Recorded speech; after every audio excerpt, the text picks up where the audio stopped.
It's the Mixed Martial Arts Hour with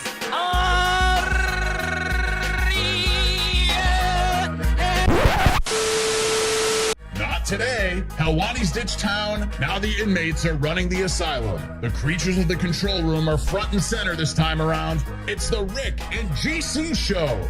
Or is it the GC and Rick show? Either way, here are your hosts, Eric Jackman and Connor Burks. Hello and welcome to another GC and Rick edition of the MMA Hour. I am Eric Jackman, aka New York Rick. Ariel Helwani is in Paris for the Olympics, so you are stuck with us. I'm going to bring in my partner in crime, Connor Burks, aka GC. GC, how are you, my friend? I'm doing fantastic, man. How are you? You mentioned the Olympics. I'm revved and ready to go. Got the USA hoop shirt on. Got the stars and stripes behind me.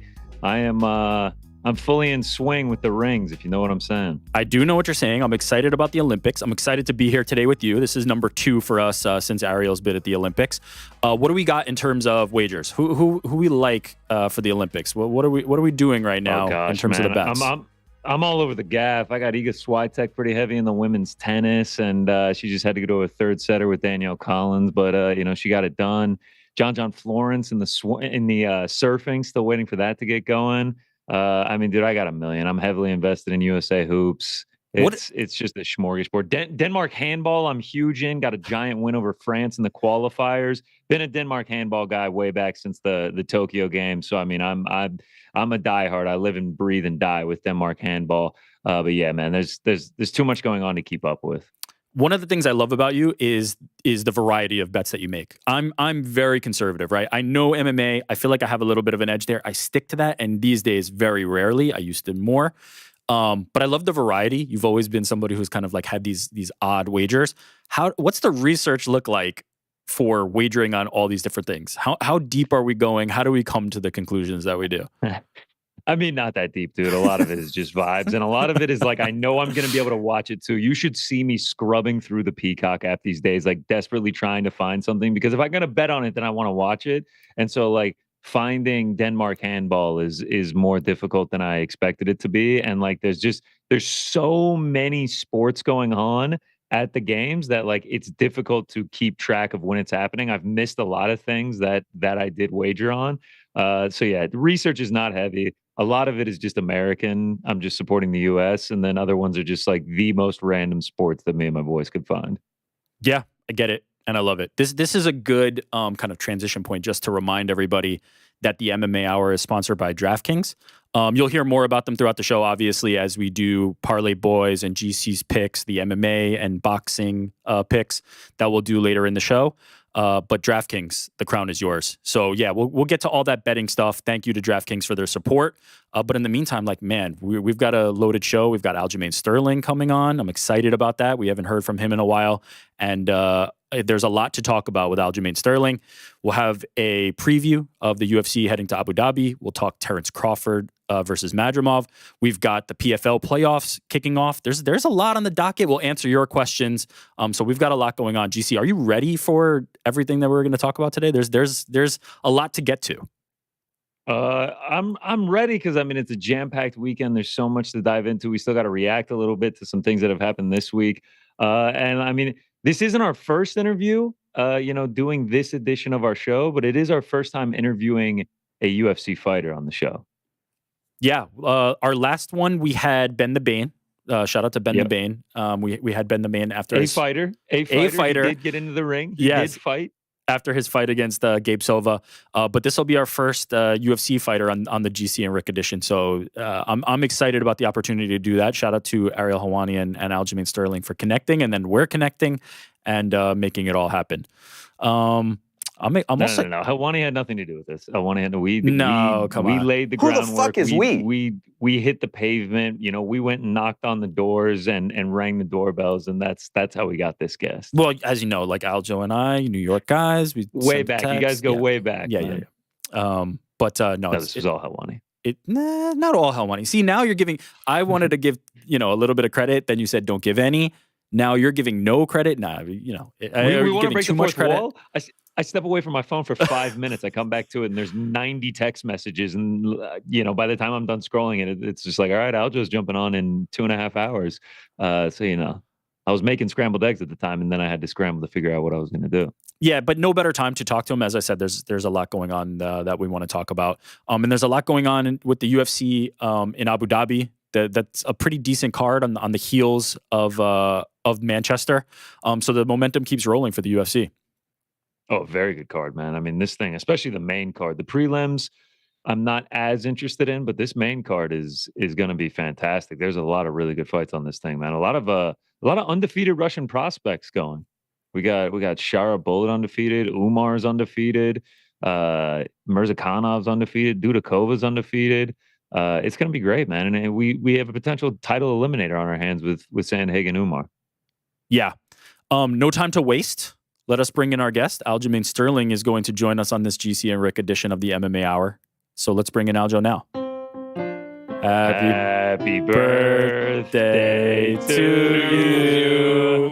Happy birthday to you. Happy birthday, dear Aljo. Jermaine. Happy birthday to you. That was a little early. Was that the worst singing of happy birthday you've ever heard? For you, Aljamain. How does it feel? That was an amazing and touching song. I don't think I've ever heard any more beautiful words being sung to my soul like this before. We appreciate that. Thank you for pretending that was any good. Welcome to the show.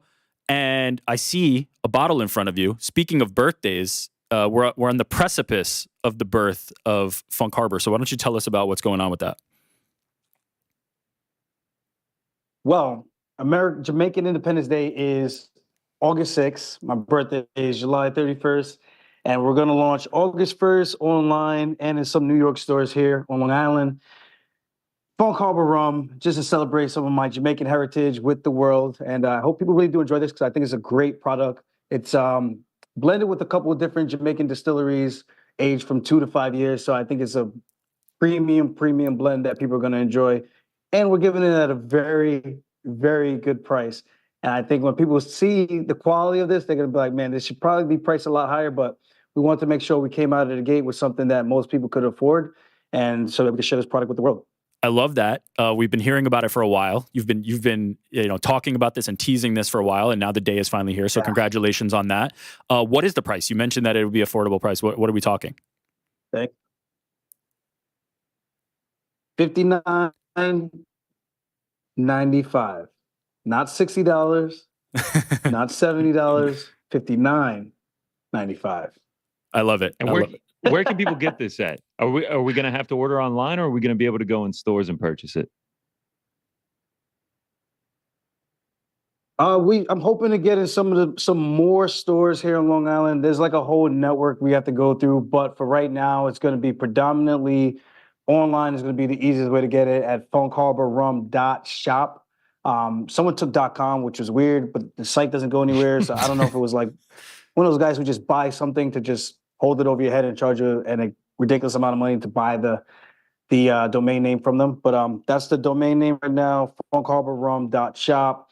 And we should be in a couple of New York stores right now on Long Island. We're going to be on Nautica Mile, and we're going to be at Johnny McGorry's Lynbrook and Massapequa. Those are the main stores that I go to. We're trying to get into R.C. Dugan's, most of the main bars that I hang out in Long Island, and Backyard Barbecue. So we've got some good stores already that are going to be picking it up, but we want to make sure we get into the liquor stores and all these other retail stores so that people can enjoy it all across the island as we start expanding to other states. That's fantastic, and congratulations again on that. Chris Cyborg has been known to pick up like the URLs of our opponents, so who knows? Maybe Mavsar is the one who picked up the Funk Harbor, the .com. Chris Cyborg does that? Oh, man. Yeah. Oh, no. Yeah, she does do that. Okay. Want to talk about your recent activity, get into a few topics here. So let's start with Karate Combat. You recently did their pit submission series. And what did you make of Karate Combat? How did they treat you? What were your takeaways after competing there? I mean, overall, I think it was a great promotion. There are some things, some growing pains and some stuff that I would think they need to tighten up a little bit. But for the most part, I think they could be a serious player in combat sports. And I think this is fun. It's entertaining. It's different. It's the pit. There's no walls. There's no cage. There's no barriers. There's no one standing in front of you on top of a cage getting camera shots. These guys are right there, wide open. People are sitting around the edges. You could bang on the side of the pit, get as involved as you want. It kind of reminds me of an underground fight club that we used to watch back in the days on TV, TV shows and movies. So it's kind of fun. With that regards, the rule set was cool. We were able to adapt the day before, and we both came to an agreement on what we wanted to do in case it was a tie in the regulation round, and then we'll go to overtime. We were supposed to do EBI rules so that there was a definitive finish, hopefully, but that would have probably taken too long. And we decided to go with 2 points scored in overtime would be the winner. It doesn't matter who scores first. As long as you get 2 points total, you win first. So it was good. All in all, Nashville was, the fans were great. Got to meet the Hawk Tua girl, which was pretty funny. All in all, it was just a great show. They bring out a lot of cool people. And if there was one thing I will say that, never mind. No, you can't do Please. that. You start. We need to hear what it is. Everything else was great. What was not great? Nah. Okay. We won't press. What was not great? Yeah, because I don't want to seem like I'm bashing them. They paid me. They took care of me. Even though it was short notice, but I think everyone gets short notice calls with those events for right now. Hopefully they give you a little bit more time as they start to progress and get more notoriety. But I think they're doing a great job with promotional aspects. They're on the UFC Fight Pass. They're free on YouTube, and they got influencers there out the wazoo. So it's cool. It's a very fun promotion. Yeah. Have you been following them as they've been on the rise? Was this your first experience with them? Because it sounds like you're buying into like the vibes that they're setting. You mentioned the pit. You mentioned the people around the pit. You mentioned the people that are attending. Like it seems like it's a good experience. Have you been following them, or was this the first time you kind of experienced something with them? I haven't really been following. I know Asim pretty well, but in terms of, I guess, promoting and making sure that people are in the know of things, I'm not really in the know of it. But then again, I'm not in the know of anything unless it's like MMA or the UFC. Because I just think the UFC does such a great job of promoting. Like you always know what's happening or what's coming up versus some other promotions, they don't really, I don't want to say get that side of things, but they don't do such a great job of that so that you know what's happening, when it's happening, and this way you can get involved. In case you want to go, you want to tune in. And that's one of the knocks I've always had on Bellator in the early days. I was like, you guys have great talent. You have Viacom. How come no one ever knows when you guys are putting on shows or who's fighting? It's the most bizarre thing. So I think those are some of the things that, like, if I'm going to give any type of criticism would be that. Because, again, I'm a fight fan, right? So it would be nice to know when these events are going to be. I almost felt like it just popped up out of nowhere. I was like, oh, you guys got an event? Hey, do you want to be on it? Okay, I guess. So it's a couple of days before my birthday, but I guess we'll have some fun, make some money, and bring in the birthday in a good way. Yeah, no, the UFC has definitely established a habit in that regard, and other promotions have to kind of follow suit. So we've seen Sam Alvey compete for them. We've seen Luke Rockhold compete for them. You competed in grappling. Would you say that this could be a potential home for other fighters? If they were asking about, would you potentially want to go over there? If somebody asked you, right, another fellow fighter said, hey, what do you think about karate combat? Maybe I'd go over there. What would you tell them? I tell them, hell yeah, it's fun, man. I don't know what the pay purses are, but it's fun. And I think they're only going to keep expanding, getting bigger and bigger. So it's kind of like the UFC and every other sport when it started in its infancy, right? It's going to keep growing, keep expanding. As long as they keep taking the right steps and progressing, I think the sky's the limit. And it's a different style. It's fun. There was one fight that ended in a TKO. I think it was like the Russian guy lost to like the Brazilian in a rematch. And it was weird because I thought he went down. I thought they were going to stop the action and then let them come back up to the feet. But no, the refs just stopped the fight. The fight was over, and they were so pissed. But to be fair, the guy sat there and was getting teed off on. So I get both sides. The ref stops it when the guy on top hits his knee on the mat, then it becomes grounded fighters. But if it's one guy and he's getting punched the whole time, they keep it going. So it's kind of hard to know what a finishing sequence is going to be and what it's going to look like. But that was one of the ones that was kind of hard for me to understand what's going on. But I guess that's what kind of makes it fun. It just seems kind of crazy and chaotic and almost like at their discretion, which I don't know. It's kind of fun. It's odd, but it's fun. And Sam Alvey, I would say he's found a home at Karate Combat. He's the champ right now, and I don't think he's ever fought more entertaining in all his UFC fights. Of course, he's got knockouts and stuff like that. But in terms of like throwing the guy on the side of the pit and just hemming them up like he's mugging them in the back alley, it's just fun to watch. And it just feels like he's their face right now, their superstar, and it just brings a lot of eyeballs to the table. Yeah, I'd almost compare it to like what Paige Van Zandt and Mike Perry had with BKFC, right? They found like this kind of home for themselves and built their brand up. You mentioned in there the rules and talking about grounding. Obviously, we just recently saw that the commission is looking into changing the rules about grounded opponents. You have a very famous fight where that was in play. What are your thoughts on kind of the new direction that they're taking with grounded opponents? I think it's perfect. I think it makes the most sense. It gives us more of a definitive decision on what you need to do. People play the game, they put their hand down, and then they get mad at me because of their insecurities or lack of knowledge of what's actually happening or the rule set. If a guy just puts a hand down, Peña has done this in a couple of fights. There's been multiple people who have done this in fights to try to avoid being kneed. I actually feel like it just happened this last weekend, right? In the title fight, the main event.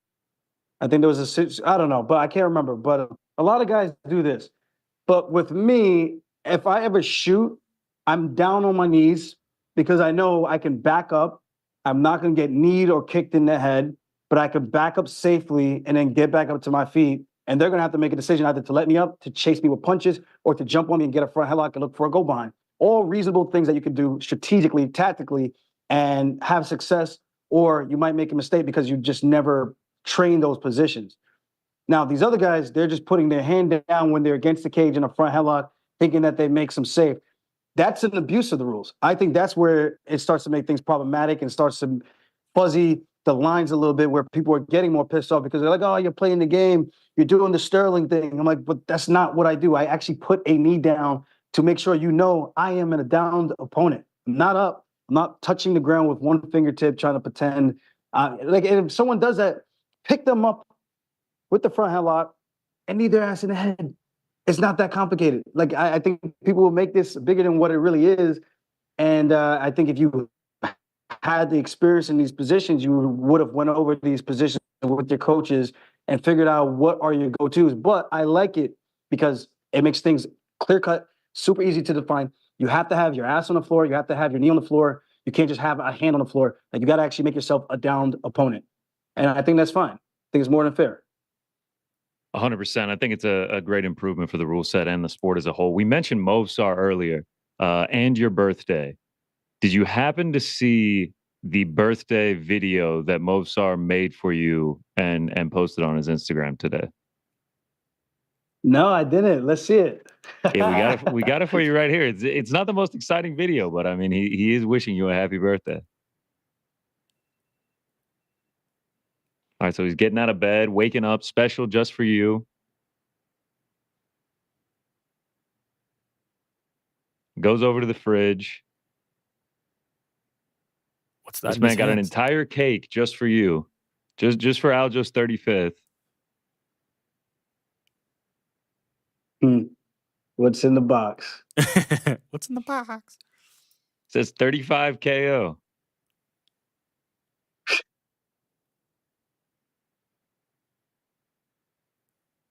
Ice glare. Lights it, smiles at the camera menacingly, blows a party popper, and walks off. Bought a whole cake and everything. What do you make of this? I think we could have done a lot better, but he gets a little clap for trying. At least he's trying. Unlike his fights where he's not trying to finish, he's at least trying to be funny. So I guess that gotta count for something, right? Yeah, the other one that he made, I saw that you liked, and it was like you waking up, and it's like he put like an AI voice over you, and like he edited himself in, and like it feels like he's trying to make something here with these skits, like to try to build the fight up. Yeah, because I started it. The guy has no personality. I started this whole thing, and now all of a sudden he wants to try to ride the wave a little bit to hopefully warm the hearts of the American people and then the people on the Western sphere. So I applaud him for trying to do that. That's smart because, again, the reason why I never called him out initially was because no one knows who the fuck he is. The Europeans, they all know who he is because he's a great fighter. He's undefeated. If you're a fan of the sport, you know who Mozart is. But if you're from here in the States, I'm telling people who I'm fighting, they're like, who? I told people I'm fighting Calvin Kattar, and everybody knows who he is, right? So there's a big discrepancy here in terms of popularity, and hopefully that changes for the better leading up to this fight because I want people to be excited because it is a great fight.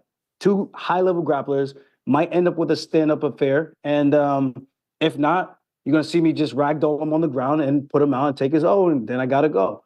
I mean, what's better than that? Why do you think he's had trouble connecting? Why do you think the popularity level is what it is? Is it the performances? Is it the not being an American? Like, what is it that you feel is the obstacle that he hasn't been able to connect with people yet?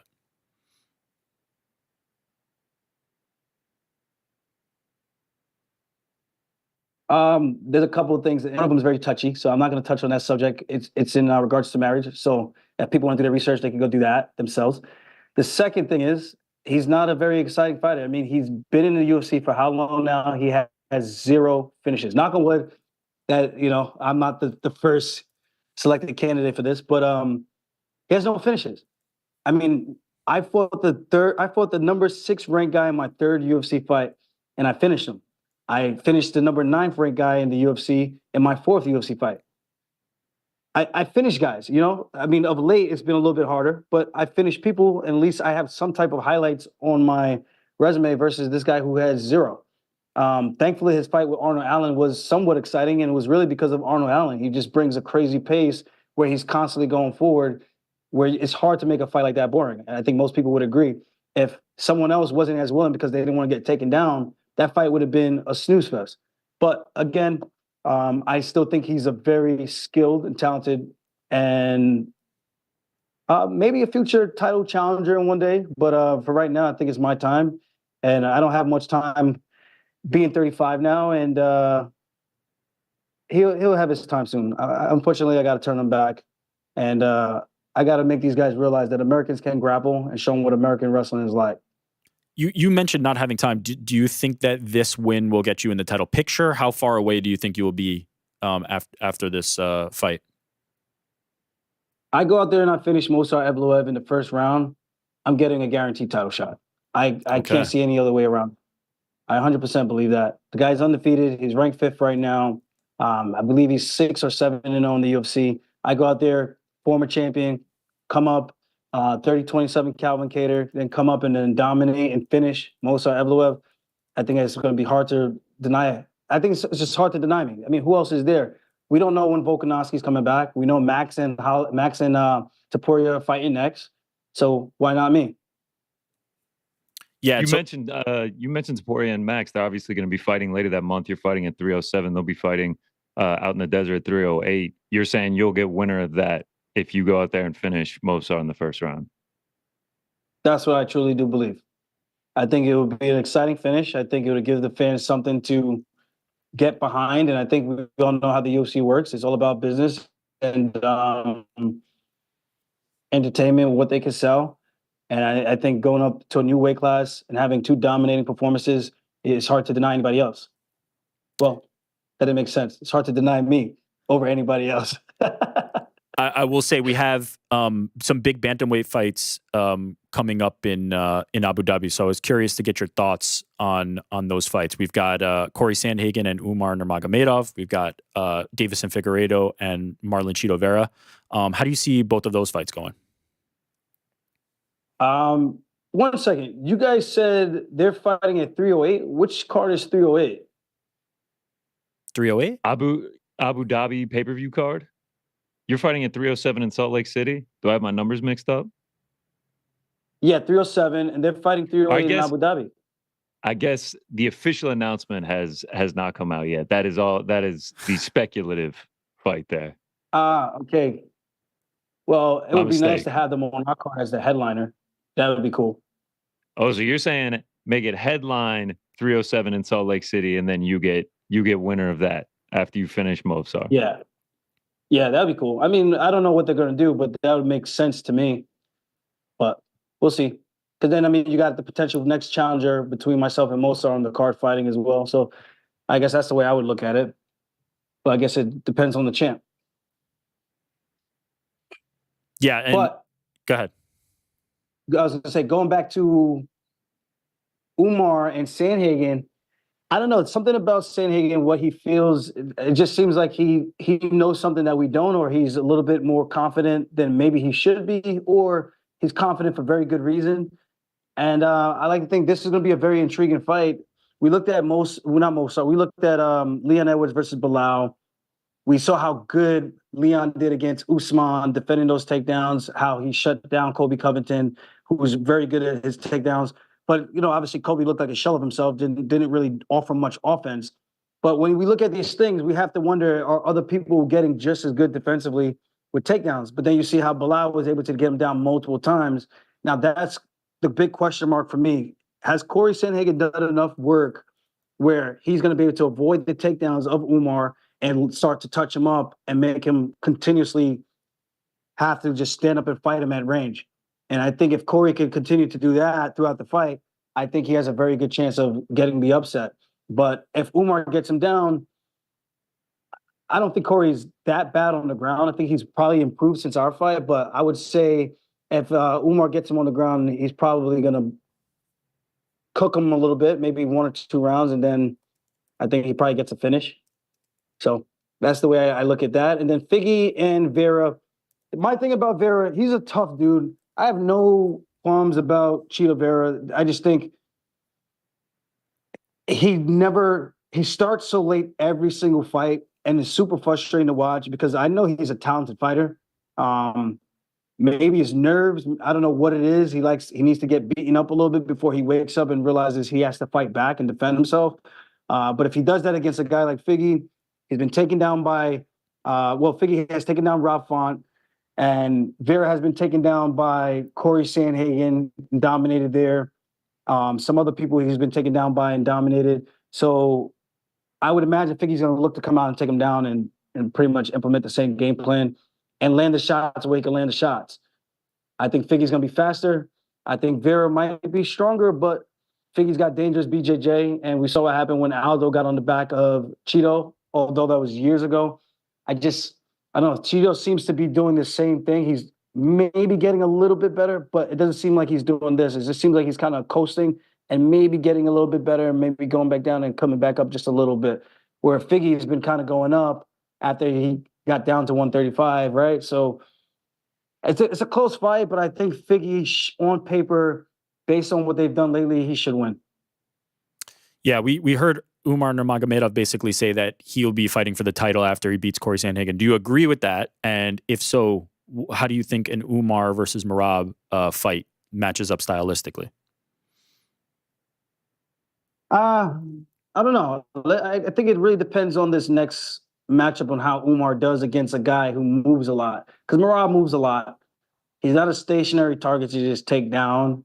And I think, and knowing as a wrestler, in order to take someone down, it's much easier when they're stationary right in front of you versus moving all over the place. When they're moving all over the place, sliding their feet, you shoot, you get extended, you put yourselves in bad positions. And I think that's where you start to end up in trouble, getting exhausted.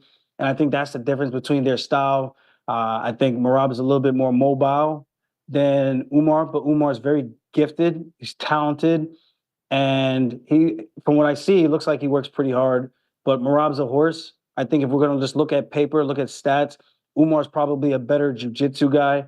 Merab is a better, I would say, judo and sambo guy. And then when it comes to takedowns, I think they're relatively even. Umar might be better on paper, but I think what you watch them do in the fights, I think they're relatively even. I don't think there's much of a discrepancy there. I think Umar's maybe a little bit more dynamic with his striking, but I think Merab's pressure is what opens up his striking. And I think it makes for a very intriguing fight. So let's see how Umar does against Sandhagen. And then I think it's easier to give an analysis on how a fight with Merab and Umar will go for a title.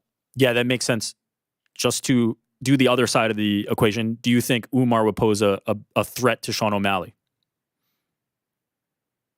I think so. But again, it comes down to, can he stop him from moving? And Sean will stop circling and moving and going laterally if you could cut him off the right way. He's done that in previous fights, which was, part of the game plan of which I was supposed to follow. But for whatever reason, my brain just short-circuited and didn't. So with that said, I think Umar has all the skills and tools in the world to beat a guy like O'Malley, but O'Malley also has good skills to catch him and sit him down, So it just really depends. Obviously, before we get to any of that, Merab and obviously before we get to any of that, we've seen that Merab and Sean O'Malley are booked to fight at the Sphere, UFC 306. Merab finally getting his title shot. We saw in a face-to-face where they came together, there seemed to be a little bit of a beef between Merab and O'Malley's coach and everything. What did you make of all that? Well, I've seen the comments. I've commented on it before. And Merab is just who he is, man. If something bothers him or something annoys him, he's going to call you out on it. And I think that's all he was doing, was just making it known how he felt. It's like, yo, dude, your coach is your coach. Your coach shouldn't be getting involved in things like this and talking shit to the fighters. And I commented that. And I know Tim Welch, for the second time, said he wasn't talking shit. But there is evidence that we saw, which is what got us annoyed. Like, yo, are you the coach or are you the fighter? Because if you want to be the fighter and start talking shit the same way Henry Cejudo's camp was doing, you make things a little bit different when there's interactions involved, right? So I just told him simply, like, yo, dude, we don't hate you or anything, but understand your place in the game. And I'm not saying that to be disrespectful or trying to be, this badass tough guy, but there are consequences for things that are being said. It's kind of like Leon Edwards' coach, and not to pick on him, but when that whole interaction happened with Belal, like, I didn't necessarily agree with him doing that because Leon's fighting him, not the coach. So it's not because it's Sean O'Malley's guy. It's not because of this. I just call a spade a spade. It's like, if you're going to sit here and talk shit, and when there's a street beef or interaction that occurs, you're now a part of the mess. So you do your job, make sure these guys get to the fight, and don't be the one instigating, because you might be the one to get your face. I know O'Malley is sitting here. I wish you would fight him this weight class for a reason. I'm like, but if we want to speak facts, Tim Welch wishes he could do half of what Merab and I have accomplished. Wishes. So weight classes or not, there's a skill difference between the three of us. And I think he understands that. Whether or not it's a street fight, a cage fight, it doesn't matter. I'm not even trying to take it there. It's just, let's call it what it is. If you want to sit there and say, I wish you would, and see what will happen, like, okay, so if your coach is really about that life, have him get froggy and leap. It's that simple. You know what I mean? But again, these guys, we're trying to be professional. We're trying to get to the fight because that's the only way we get paid. But if they want to make it something else, we can make it something else. So in saying that, so obviously this was a topic of conversation after your fight. Now Merab brings it up in this face-off. What is the feeling on fight week if all of a sudden he's piping up and chirping? What happens? Like you said, there's consequences for the action. Is this going to be a situation that can't be resolved? Like, what happens if this is part of the fight week?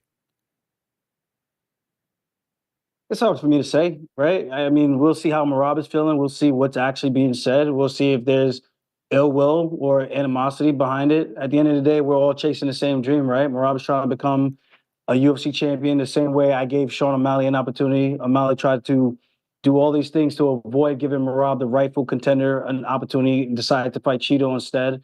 So there's a lot of things that just rub us the wrong way as a competitor, as someone who wants to prove to be the best. And, I guess it's just different. Like, yeah, we understand the side of things. You want to make money and whatnot, but we got into the sport to become the best, not to be playing popularity contests and have to do all these extracurricular to get attention, because that's what you essentially have to do to be the next guy, right? So I get both sides of it, but at the same time, when it comes to fight week, we show respect always, but when people try to disrespect us, just know we're going to say something. I think that's all it comes down to. It's not about being sensitive. It's not about being a professional. It's if someone comes to your house or comes to your face or comes into your personal space and they say certain things, what would you do as a man? What would you do as a woman, as a parent? I think this just shows the character of where we're at in society. And I think it makes it too easy for people to talk shit without having their words to be answered for. And that's all it is. So I do hope they come into fight weekend as respectful. If there's anyone talking shit, it's simply Merab and O'Malley. I'm not even going to be talking shit to O'Malley. You know, like I said, I like the guy. I always like the guy. I think he's a great talent. I just want to see a good, fair fight. And that's it. On a lighter side of this rivalry, a skit came out with you and Merab and like a Sean O'Malley impersonator. You guys built a pool in the back of a van and went through a Taco Bell drive-through. Like, what goes into these skits? Like, to where you have Piotr Jan driving the minivan, all of y'all in like this jacuzzi in the back. And who is this Sean O'Malley impersonator that's in all of Merab's videos? Oh man, that's the Carcuzzi, bro. The Carcuzzi. No one in Vegas has one but us. Shut up. The not Sugar Sean is pretty funny, man. He's a Georgian guy as well. Who is he? Yeah, who is he? Tell us about this guy. He's a Georgian guy. He might be O'Malley's long lost brother or something. O'Malley might be Georgian and might not even know it. I mean, they look pretty damn alike. Is he a friend of yours and Merab's? Like, how did this guy get into the picture? So I think it would be better if Rob told the story, but there's a friend who said, like, we got this guy who we want to shoot a skit and he looks just like O'Malley. And Rob saw him. He's like, he doesn't think he looks like O'Malley, but his beard was a little bit thicker. And then he came back, changed the look, beard, thinned down the beard, just made like a little little fuzz patch, and then had the curly hair, put the wig on, and put little tattoos on his face. And then Moran was like, wow, this guy really does look like Sean. And he's a Georgian guy too. So it's all, I don't say in the family, but it's all in the culture. So it's kind of cool how the Georgian people would just connect with each other, even if they don't know each other from a hole in the wall. That's great. We'll get you out of here on two things, and thank you for the time. We recently saw you on your channel. Shout out to your YouTube channel. You mentioned not wanting to see MMA fighters challenge Jake Paul, at least not if they're not the same size. So is there somebody that you think could give him a challenge? Is there anybody you would want to see? Obviously, I think Anderson Silva is the same size, but there's criticisms of potentially the age, and there always seems to be some kind of reason why Jake Paul has an advantage over the MMA fighter. Is there somebody you'd want to see him fight? He called out Alex Pereira. Would you want to see Alex Pereira versus Jake Paul? I would love Pereira to fight Jake Paul. A guy his size, a guy who's a little bit older, but he hits like a tank. I don't know. I think it's just a different fight when you're fighting someone your own size. I mean, the last time he fought someone his own size was against Tommy Fury. And again, it was a good fight for where they both were in their career. But one is a professional boxer and actually does it a lot more than the gimmicky fights against smaller men in a completely different sport. And we saw how that fight went. Now, mind you, Jake Paul has improved since then.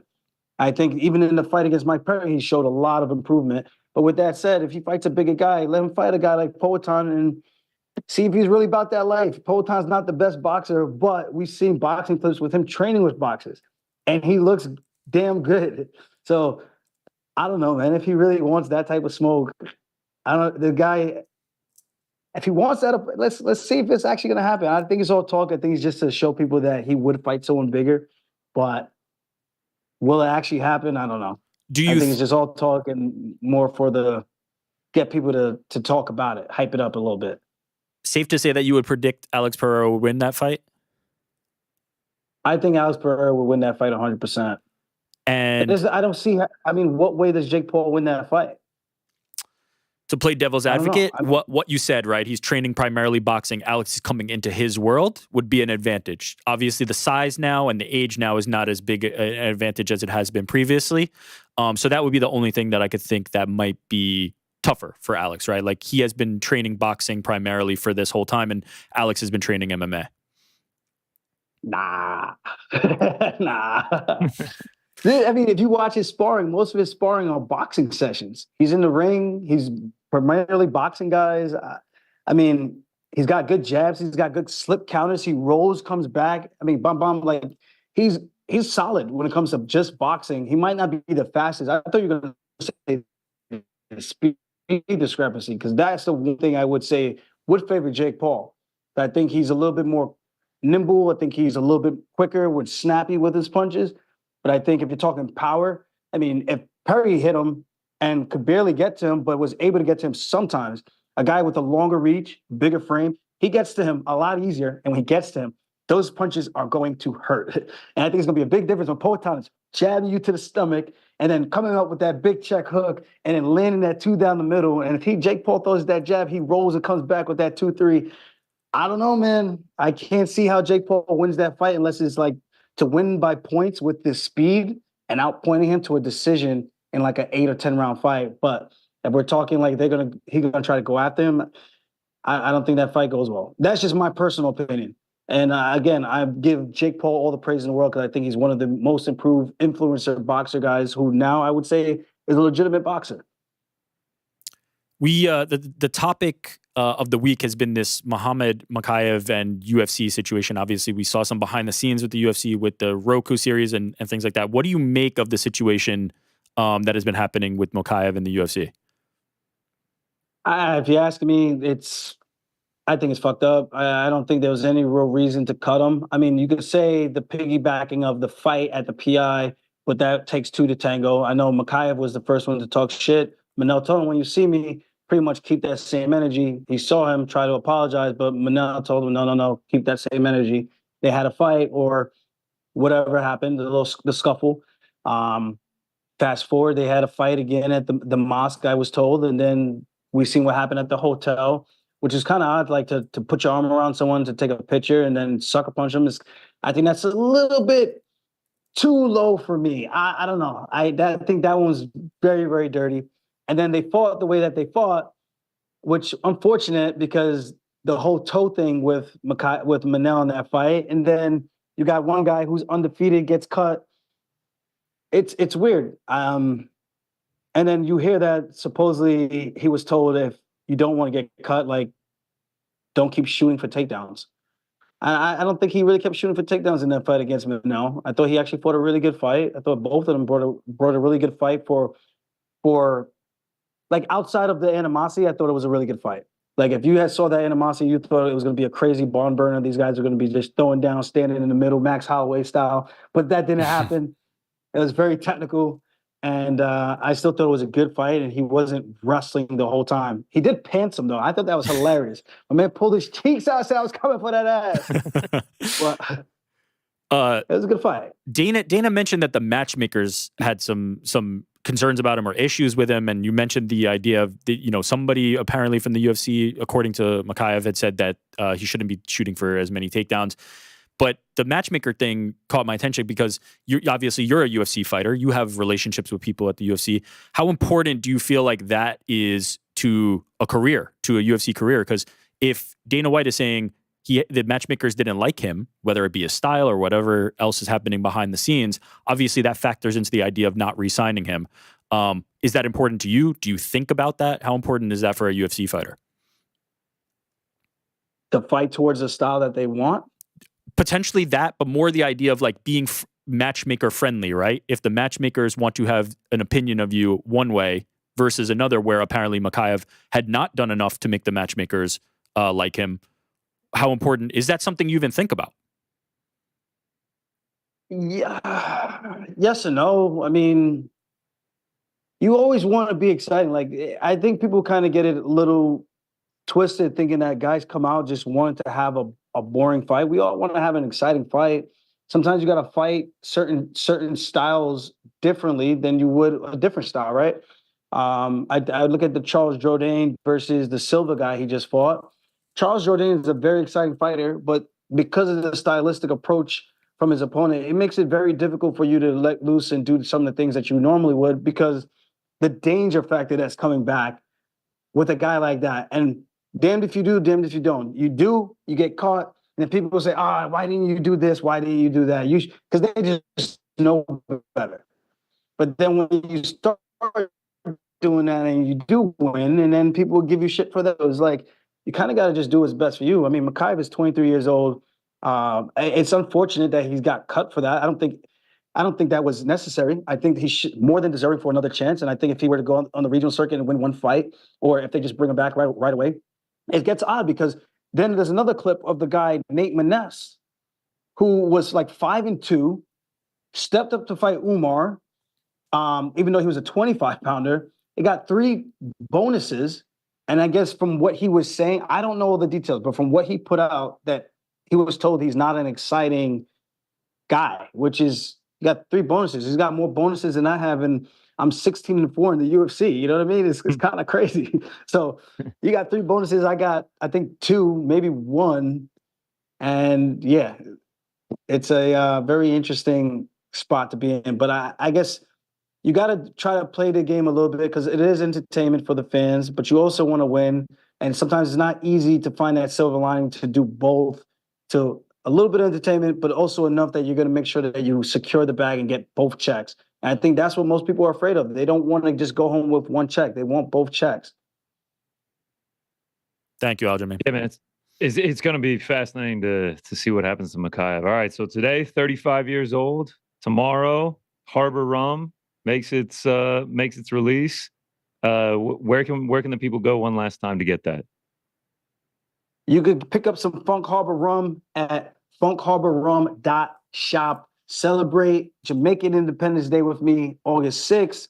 And if you're in Long Island, guys, pull up. We're going to be doing a meet and greet on Friday, 6 to 8 p.m. at Backyard Barbecue. I'll be posting that out as well. So we'll be doing some sampling of the rum. We'll be doing some picture signings, taking pictures and all that stuff. Shaking hands, kissing babies. So come hang out. And that's all I got. Awesome, Aljamain. Thanks so much for joining us, man. And happy birthday, brother. I hope it's a good rest of the day. Thank you, Aljamain. Thank you. We're gonna party today. Yes, sir. Wait, what are we doing? Enjoy what are we doing? Harbors. Give us the plans quickly before you go. What are we planning today? I don't know if I could tell you. It looks like you've already started on this bar level. Probably not the best right idea. there. We'll take that as confirmation. All right, Aljamain. Thank you, it easy, Aljo. brother. Again, happy birthday. Thank you, man. Yeah. Thank you, fella. Okay. All right, Rick, man. Former champ. I gotta give you applause. Former champ. I gotta give you an applause, man. That was fantastic work by you, dude. You were asking a couple questions where I was like, I never would have thought of that shit. That was some good stuff, man. You've really been taking some notes when Helwani's up there, dude. You were killing it. I think it's the chair. I think it's the energy. I'm getting the energy of the chair. You're comfortable, man. I mean, there was a couple of times, obviously we're talking behind the scenes here, and you're like, I actually got to follow up. I was like, man, what could he be following up about? And then you just laid it on. I was like, man, that's a great question. You were in your zone, dude. That was really good stuff by you. I appreciate it. I feel like we handled that nicely. A little tag team action, and hopefully we could do more of that. You drive, I'm third wheeling. I got a couple questions in. It was good, man. He gave a lot of good answers too. I feel like dude, when you're in the middle of the interview, when like you're actually thinking of where it's going to go next, you view it far differently than when you're just watching it. And I mean, Aljamain gives great responses, dude. He is really good. Well, love him or hate him, right? There's obviously this fan base that I can't quite understand that like really has as deep hatred for Aljamain Sterling. I think it relates to the Petr Yan thing. I'm still not actually sure. But whether you like him, whether you don't like him, what you guarantee is he will give you an answer, right? He will give you an honest kind of answer, an assessment. Even here, right? He's lost to Sean O'Malley. He's like, I always like Sean O'Malley. There's these moments where you can kind of tell that Aljamain Sterling is somebody who you can take at face value. He will tell you how he feels, for good or bad, which I appreciate very much. I think we need more people who are willing to do that. So, 45 minutes with the former champ, potential, title challenger in a weight class up now, like.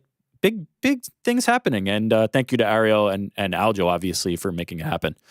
Oh my gosh, on his birthday too. I mean, like we really got to give some credence there to Aljamain Sterling, and like, I mean, featherweight is stacked with a bunch of my favorite fighters, but Aljamain Sterling is certainly at the top of the list now. I mean, this is he will always be the first UFC fighter to join this edition of the program. Your first UFC fighter interview. I love it. There it is. There it is. I mean, in the books, feels good. Where do we go from here? What do you want to do? We could go anywhere. I'm feeling good. We could go anywhere. I mean, we ended with the Mokaev stuff with Aljamain, which was insightful to kind of hear his take on it. And obviously the Nate Maness stuff too is pretty crazy because of the point that he did have the bonuses. He was willing to step up and fight Umar up a weight class. It feels like Mokaev is like, he's accepting it now. Like he played fun and like posted like a job application thing on his Twitter or something like that. It feels like he is going to have to go elsewhere. And I mean, he is so young, he could potentially make his way back to the UFC, but like it's been a few days now and it is still a mind-boggling situation to me that you have this undefeated, super young guy and it's just bon voyage.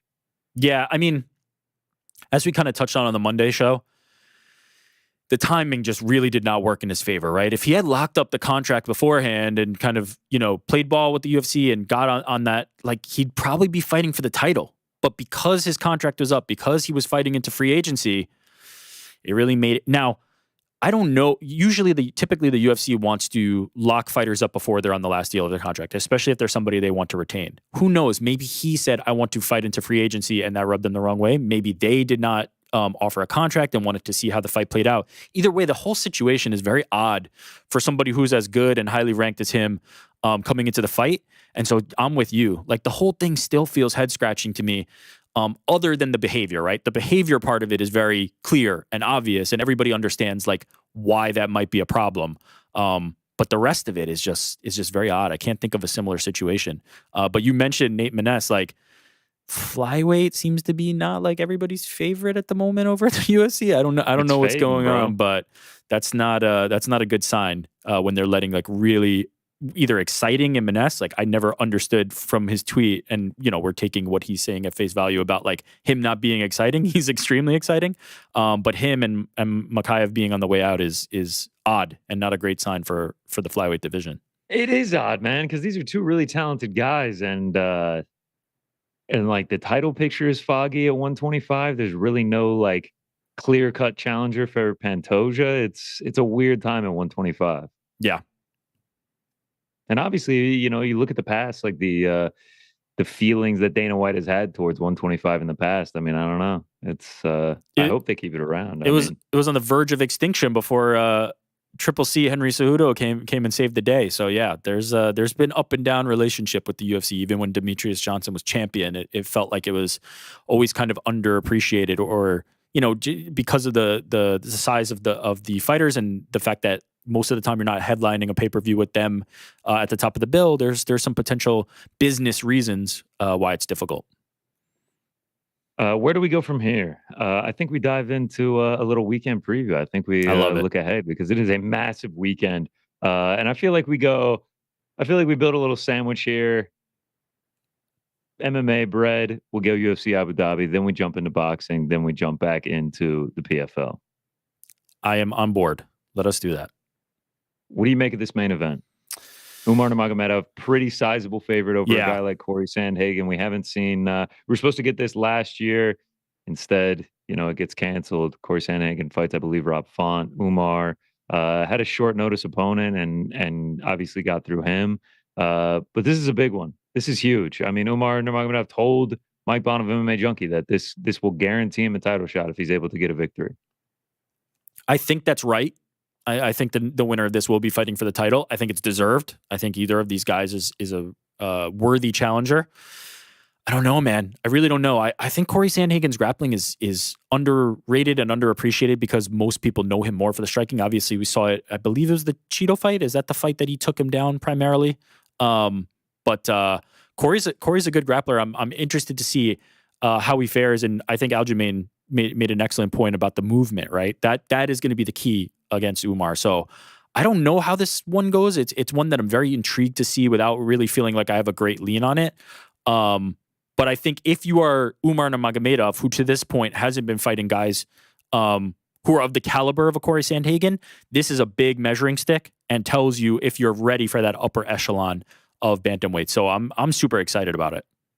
Yeah, I don't know how you couldn't be excited. You got a Nurmagomedov going in there undefeated with a potential title shot on the line. And I think I saw that it's been confirmed that Khabib will be in his corner this weekend as well. Yeah. I mean, it makes sense. I am very excited for this one. To follow up a pay-per-view with this card is just fantastic. And I know we lost the Nick Diaz fight, but maybe that's for the best. Maybe him traveling all the way across the world at his age and how he looked in his last fight is for the best. So like to follow it up with a fairly stacked main card, I'm very excited, not just for the main event, but the entirety of the card. Yeah, I mentioned it earlier when we were talking about Aljamain, but obviously Marlon Vera versus Davison Figueiredo is also another one that, like, I don't have a great lean, but I feel like I am very, very excited to see the outcome of this and see, like, is this a test for Davison? Is this Davison showing that Marlon is done being a top contender? Like, there's a lot of intrigue, I feel like, at the bantamweight division between these two. Oh, 100%, man. Because think about Chito Vera, how he got that title shot. It was obviously because of the first fight with Sean O'Malley, the weird ending to that one. Obviously, the injury ending, you had to run it back. There was beef there. It was a perfect way to get it. I think he was still like ranked number 6. If he loses this fight, then you are starting to become very distant from getting another shot at a title, especially with the way that he performed against Sean O'Malley. So, I mean, I think all of the chips are on the table for Chito Vera, and then Figgy, like, how can you not be excited to see him at 135 after his first 2 performances? I mean, if he comes out here and looks fantastic, either gets a clear-cut decision win or somehow, some way, becomes the first person to finish Marlon Chito Vera, it would just be like, wow, we have another new contender here in an already stacked 135. I was just thinking, if Umar and Corey is like good but uneventful, and Davison Figueiredo comes out there and just obliterates Marlon Vera, is he fighting for the title? I don't know, man. I don't know, dude. Umar Nurmagomedov 18-0, and like, to be totally honest, like if O'Malley were to get through Merab, then you have like Sean O'Malley getting his shot against the Nurmagomedov, and the storyline surrounding it. Like it would just be huge business to have the Sugar Show versus an undefeated Nurmagomedov. I still feel like no matter how he gets it done, especially with the difficulty of his opponent, like this is Corey Sandhagen we're talking about. Like this guy has been at the very pinnacle, has fought the best of the best, and found success doing that. So for him to beat Corey Sandhagen, I feel like is just enough for him to get the title. Yeah, I think you're probably right, but I just started picturing a world where Figgy, or obviously we're not expecting if Marlon wins that a title shot's in his future immediately, maybe down the line, but not immediately. But I just started picturing like Figgy, big win, all of a sudden the momentum's behind him, former champion. You just slide him in there. But I ultimately do think you're right. I think this one's set up. These two are rightful number 1 contenders, and I'd like to see the winner fight, the bantamweight winner between O'Malley and Dvalishvili. Co-main event, you getting Share Bullet back. I mean, yeah, it's a month and a half after he last fought. Taking on. Am I wrong? This was supposed to be Diaz versus Luque. That was this slot, right? Okay, that is correct. But they called up Share Bullet. He fought a month and a half ago, and Oleksiejczuk, who fought. I mean, not only fought 2 months ago at UFC 301, but got his arm bent into a million different ways against Kevin Holland, and he's right back in there. It's not like the highest stakes fight, but I really believe that this one is going to deliver. I mean, Charbullet is going to look to strike. I think we all know that. And if you've ever watched an Oleksiejczuk fight, yes, he's gone for takedowns before, but like that's not his style. He's going to come in here, and I think he's just going to throw massive overhands, and he's either going to catch Charbullet, or I think he's going to get countered and get caught himself. Like I feel like this fight is going to end in a knockout. I was going to say, not to like step on Parlay boys later, but I feel like this fight not to go the distance or under is pretty much like a guarantee. Now in just saying that, I jinxed it, but that's my feeling. Oh, for sure. What fight was it last Saturday where right before the CLD Gregory Rodriguez fight? Yes, Bisping is just like, Bisping's like, there's no chance this fight goes the distance. Yep. Guess what, Bisping? It went the distance. And I've been jinxed by, like, that is a real jinx. There was one time I had a parlay finishing on, I think it was a few years back, Thiago Santos, Johnny Walker. And it was like to lock up a winning night and everything. And it was just fight doesn't go to a decision. And as they're getting into the cage, Brendan Fitzgerald's just like, look at the odds for this one. There is not a chance in this world. This one goes 5 rounds. And then I had to sit there for 25 minutes while they just stared at each other and just like, oh my God, this is really going to lose, isn't it? I cannot believe this. And it was just the announcer, this one's not going to a decision, jinx, is as real as it gets. Yeah, your contempt for Brendan in that moment, and as that decision is being read, I'm expecting the hate mail. So send the hate mail my way when Oleksiejczuk and Charbullet goes to decision. I accept the hate mail. You are right, though. I mean, Oleksiejczuk has finished in round 1 or 2, win or lose, in 11 of his last 13 fights. So, like, I imagine this one is going to be exciting. I think the matchmakers knew what they were doing with this one. Perfect putting booking. Charbullet in the Middle East, for an exciting fight and a fight that he can win. So that one's going to be great. Also on the main card, Tony Ferguson trying to right the ship. Saw that he's touched down in the UAE. 40 years of age now. 7 straight losses from a man, has not won in over 5 years. Taking on Michael Chiesa. Last I looked, Michael Chiesa is a minus 750. Oh, wow. Yeah. That's I steep. don't know. I don't know about that line. How long can we go? Like, if Tony Ferguson loses this fight, how many more do we have of having to watch him lose in the UFC? I think this would break the record, right? Longest losing streak? Yeah, I think, what is it, BJ Penn or Alvey or one of them? I think BJ Penn and Sam Alvey both lost 7. Yeah, so, man, I hope if he loses, that's it. But at the end of the day, like, it's one of those things. And also, if Chiesa goes there and wins the decision, if you're Tony Ferguson, do you go, oh man, that's it? You probably think, if I did something a little bit differently, I can win it. So I wouldn't be shocked if he's still around. But I don't think there's any world where Tony Ferguson is saying, I think that's it. I think no matter what happens, he can talk himself into the fact that he still has it. Yeah, no, I think you're right on that, and it would come down to the UFC would have to let him go. I don't know. And also, Michael Chiesa, it's come back in a little bit. He's like a minus 670 now. Being minus 670 on a 3-fight losing streak is crazy.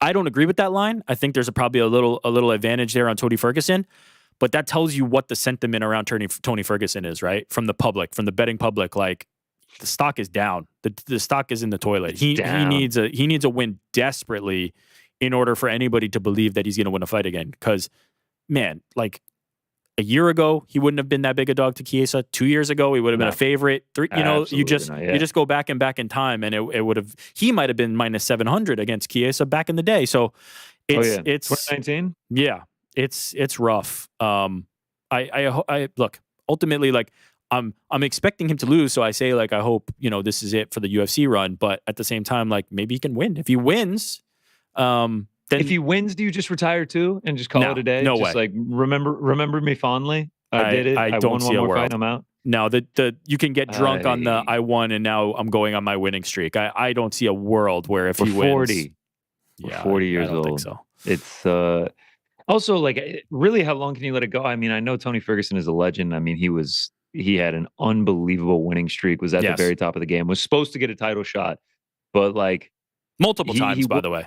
Many times Khabib was booked. I'm just saying he was never. He is not a former UFC champion, and it's just like.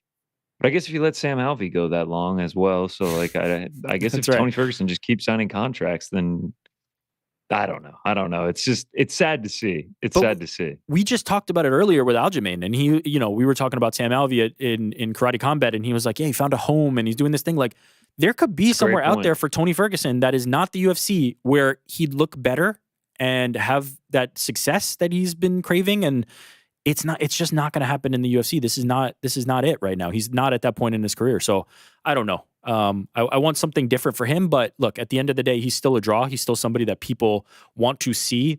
He's still a name that people recognize. So this is what we're getting.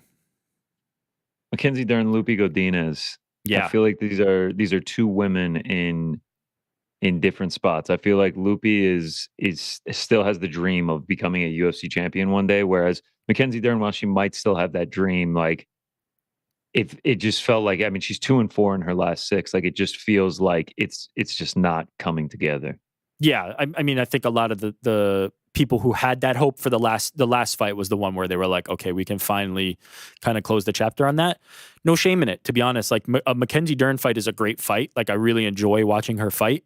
They tend to just be exciting, and she is a big part of that. She's a die on your shield type fighter, right? Whether it be on the feet, she's aggressive in trying to strike, or whether it be in the grappling, obviously her domain. She's a beautiful grappler and absolutely incredible. Once it hits the mat. So I'm down for just continuing to watch Mackenzie Dern fight. I don't necessarily care about the fact that she's out of the title picture, but I think you're 100% right. Like, that the last fight seemed to be the last chance. And Lupi is somebody who's like unfulfilled at this moment, right? We don't know. Ultimately, the promise has been unfulfilled to this point, but this could be a big step in the right direction for her. Yeah, 100%. And I do agree with you. I think this is going to be a super exciting fight. Just both of their styles are just relentless, and I think it's going to be exciting. One other on the main card, not a ton to sound it, but Joel Alvarez taking on Elves Brenner. I don't know how you can't be excited for it if you're a fight fan. Joel Alvarez has 20 wins, all of them coming by way of finish. And then if you've ever watched Elves Brenner, not exclusively winning by finish, but 14 of his 16 wins come by finish, and he's just an absolute dog. He will fight to the death. Like I was looking at betting like this one doesn't go to a decision, but then I could just see Elvsbrenner just somehow being impossible to finish. But either way, I think this has banger written all over it. Totally agree. And just feel like this is the best of what UFC fight nights could look like, right? Like there's stakes in the bantamweight main event and even potentially in Figgy and Marlon Vera. And then there's other like exciting, well-matched, well-booked fights underneath as well. Like this is good. And if we had Luque and Nick Diaz, you've got the kind of, star appeal too. Unfortunately, that one didn't come together. And the UFC has communicated that it will be rebooked. We don't know, TBD. But they did well. They did well with this card. I mean, don't even get me started on the start time. I cannot. Oh my gosh. If you're sitting on the East Coast right now, you're getting a noon kickoff on Saturday. This is what dreams are made of. You wake up, you get a nice workout in, you go work out, then you go have breakfast. You maybe get a couple cups of coffee in you, and by the time you turn around, you look at the TV, we got UFC fights starting. And then on the back end of it, 5:30, 6, log off, get some dinner. And then, bed by 9:30, bed by 10 o'clock. Life is good, man. I mean, my Sunday is full and I can do whatever I want. Not quite, because after the UFC wraps, we're heading over to the boxing world. That's what's on the menu. Let's just head over there right now. And I actually am not disappointed that I have to stay up for this one because this one is going to be an absolute banger of a card. I mean, this is what Saudi Arabia and Riyadh season and Turkey Al Sheikh are doing for the boxing world is like it just can't be understated. Whether it's from putting on these fights, these dream fights that we've always wanted to see, a la Tyson Fury, Alexander Usyk, or just building cards that you're not just waiting around for the main event. It truly is a thing of beauty. Like if you just go through this one, obviously top of the bill, Terrence Crawford, one of the best, if not the best boxers on the entire planet, making his 154-pound debut against Israel Madrimov. Then you have a title fight between Isaac Cruz and Jose Valenzuela. You got Andy Ruiz, a former title holder, versus Big Baby Jarrell Miller. You got the other big baby, Jared Anderson. No. We only in this house we only acknowledge one big baby, and that's Jarrell Miller, my boy. Shout out to Jarrell Miller is big baby. And then friend of the program who has come on just a few weeks ago, the real big baby, Jared Anderson, taking on Martin Bacoli. Andy Cruz, a Cuban fighter who only has 4 professional fights. But I just have to go through this real quick if you're looking to get excited for anything. The man's amateur career is absolutely ridiculous. Let's just Cuban National Championship in 2016, 2017, 2018, 2019, won gold at all of those. Pan American Games, got the gold in 2017, got the gold in 2015, and got the gold in 2019. World Amateur Championships, gold in 2017, gold in 2019, gold in 2021. And at the Olympic Games in Tokyo, also got the gold there in the lightweight division. I mean, it's just like anything he enters, he is walking away with gold. He is unbelievable. 4-0, 27 years old. And yeah, I mean, I'm very excited to see where he goes for his career. So a lot to like on this boxing card, man. And it's short and sweet. I mean, we're looking at 8 fights, just a nice, clean amount of fights in there. I can't wait for it. Yeah, and you're touching on the amateur record is something that I always think about when we think about boxing, but obviously not when it comes to the world of MMA because we don't have the amateur system, or there are amateur fights in MMA, but people don't really have these like decorated amateur careers before transitioning over to MMA. Most of the time, when you see something like this, I would compare it to like maybe Alex Pereira's pro kickboxing, right? Or Israel Adesanya's pro kickboxing, or somebody else's BJJ career, Mackenzie Dern's BJJ career, Damian Maia. You have, these professional athletes who are doing this world and then coming over. But in boxing, what we see is that amateur games, competing for gold medals, Olympics, and then by the time they come over, they're so seasoned and so ready for primetime slots and things like that. It's a very fascinating thing. Obviously, there's many boxers who have these hundreds of amateur fights, and then by the time they hit the big stage, they're so ready to compete against the upper echelon of fighters. I really enjoy that. I hope one day MMA is in the Olympics. I know there's, what is it, IMMAF? I think is the federation that does the amateur bouts and the tournaments and things like that. So I hope that system develops because I do enjoy like the seasoning that you get from a system like that. Oh, 100%, man. And like, yeah, you might see 3-0, 4-0. I think he's 3-0. There's Tapology says 4-0, BoxRec says 3-0. Either way, he has very few professional fights.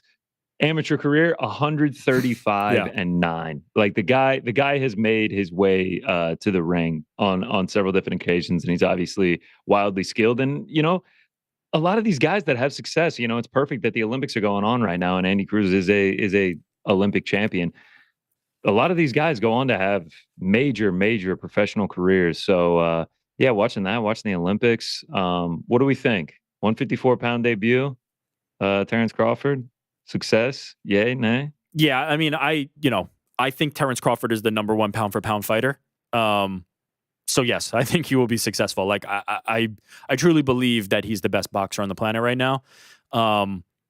And I think he's going to prove it. I think it's one of those. This is you have to give credit to Terrence Crawford, I think, in this scenario, because this is kind of a no-win situation, right? He's going to win, and people are going to be like, this guy wasn't that good, when in actuality, he is very good. And so, there's a lot on the line. The risk of potentially losing here and blowing up a potential Canelo fight. I know Ariel Helwani is big on the Boots and Terrence Crawford fight. There's a lot at stake here, and not a ton to gain besides, hey, move on to the next step, which is Canelo. So you got to give credit to Crawford, but he's always been somebody who's up for a challenge. We recently obviously got the Spence and Crawford fight that people have been clamoring for forever. So I'm excited about it. I think it's going to be a tough fight. I don't think it's going to be some kind of like showcase for Terrence just to get an early KO and move on to Canelo. This is going to be a real fight, but I do ultimately think he's going to win. And the next step, I would love to see him fight Canelo. I don't think he beats Canelo. I know, timing wise, it seems like maybe Crawford is in the right spot and Canelo's kind of on the latter half, but I think the size is going to be too much. And I think Canelo's still very, very sharp and very good. But I want to see him chase greatness. I think he deserves that opportunity. And so I would like to see it, but ultimately I probably side with Canelo on that fight, but I'm excited about this fight and want to see how Terrence looks. And then I think after this fight, it will probably be full steam ahead for the Canelo train. Yeah, I mean, Canelo will be fighting, a month and a half later against Berlanga. Yeah, opposite UFC at the Sphere. Yeah, shout out. I agree with you. I just think skill for skill, technically, Terrence Crawford is just going to be the better boxer. Madrimov, he's got, 10, 11 professional fights. He's still very skilled, and he does have power, and obviously the weight but we have seen in the past. We just talked about it, right? 10 or 11 professional fights, but what does the amateur record look like? When you think about these types of fights, it's about the holistic career. Yeah, he's going to come in ready, but until somebody beats Crawford, I can't pick against Crawford. Like, I am a big believer. Dude, after the way he looked against Errol Spence, it's been a year since we've seen that. I mean, imagine if he's made improvements since then. Like, and he's had plenty of time to get his body right for this debut. I mean, it's anytime Terrence Crawford steps in the ring, there's a short list. Even if you're not a diehard boxing fan, of guys like Naoya anyway, just any Alexander Usyk, Tyson Fury, any of these guys that just like a list that you just have to tune in, whether you're a boxing fan or not, that once they enter the ring, you got to be in front of your TV. Terrence Crawford is at the top of that list. Yeah, there's something. So not only is he like great, right? Not only is he a pound for pound great, but what I love about Terrence Crawford is he's just so mean. He's just such a vicious, kind of like nasty boxer in there who really just is always trying to hurt his opponent. I like that. I dig it. And I remember in the lead-in, somebody said something to the effect of like, Errol Spence is nasty and mean. And I was like, yeah, sure. But I'm pretty sure T-Bud is nastier. And it turned out he was. But he fights so angry, and he fights like you can see the real vicious intent when he's boxing. And so it's a hell of a world to be opposite him in the ring. But I love Terrence Crawford, and I want to see him. I want to see him get a shot at Canelo, even though I ultimately think Canelo's still there enough to get it done. That's a super fight. It's the biggest. Yeah, I mean, it's just like that's what dreams are made of, right there. Beyond the main event, what fight are we most looking forward to? I know you mentioned Jarrell Miller. What fight do we have circled? It's probably Jarrell Miller, and not for the I'm biased. I love Jarrell. I know him and love him, and he's always going to be the real big baby for me. But it's Andy Ruiz and Jarrell Miller. Like, I want to see like what Andy Ruiz looks like at this point. When he after the Anthony Joshua upset, it felt like he had the world at his feet. And then since then, it's kind of just been like a puttering out for a guy who I think is very talented and has a lot of potential. So I just really want to see what Andy Ruiz looks like. I think Jarrell is going to be a good fight, right? Jarrell, in Jarrell's last fight, he was doing well until he kind of ran out of steam. I'm interested to see if he's going to be able to give Andy any problems early, or if this is going to be something where Andy's able to take over relatively soon into the fight. So I'm compelled by that one. More so for the side that I just want to see like what Andy Ruiz looks like at this point. I'm going to go with the David Morrell fight. Yeah. 10-0, 9 knockouts. It's exciting anytime he gets in the ring. A couple interesting Cuban fighters on this one. Overall, fantastic card. Shout out to Turkey Al Sheikh and the Riyadh season for getting it done, man, because this is a great little dessert to the UFC Abu Dhabi fight night. Agreed. It's the it's the dessert, yeah. And the appetizer to that dish is, of course, the PFL playoffs kicking off on Friday evening. Main event, Dennis Goldstock versus Tim Johnson. But in my opinion, I think the biggest fight on this one is Dakota Decheva in this playoff. She's teeing it off against Jenna Bishop, and I just feel like she has the potential to be the biggest star that the PFL has. I'm gonna pump the brakes on that just because Francis Ngannou and Cedric Doumbé fight for the PFL. Okay, all right, so all right. I'm gonna halt it there. That's a great point by you. Maybe no, I was actually gonna say maybe someone that's been like fighting consistently, because obviously we haven't seen Ngannou, but Doumbé does fight. It's obviously for the specialized. Let me go. Let me make it exact on biggest tournament star that they can have right now. I think it's safe to say biggest homegrown at the moment, right? Like she's formerly it was Kayla, right? Kayla comes to the PFL, makes it her own. She becomes the star. Then Larissa kind of elevates and becomes the star. So Larissa's up there. Definitely Larissa Pacheco, champion. And so I see what you're saying though. Like she's a PFL product, right? Whereas Cedric Doumbé had such a long and storied kickboxing career. He's coming over. Francis Ngannou, nothing needs to be said. UFC champion comes over. She's a PFL product at this point, and I think it's going to be fascinating to see, because the next step is potentially a fight against some real competition in Liz Carmouche and Tyler Santos. So, there's a challenge ahead if Jenna Bishop cannot be it. And we're going to get to find out real quick, how real are the aspirations for being one of the top fighters in the world for her. Now, I have to ask, are we allowed to root for her? Like, are we still on good terms? I mean, after the Frankie, walkout snubbing, I'm not sure where we stand. Like, Frank, are you going to allow us? I'll turn to Frank on this one. I mean, look, I think it was a miscommunication. Okay. I don't think there was any real snubbing. So we'll just have to wait I disagree with that. I actually strongly disagree with that. We asked her clear as day if you could walk out with her, and she said objectively no. I heard. Who, me? And then Ariel just ran with it. Okay. Fair enough. This feels like a defense mechanism. I'm not going to lie. This feels like well, if it is my coping mechanism, then you should let me have that. So safe to say we'll be rooting for her, Frank?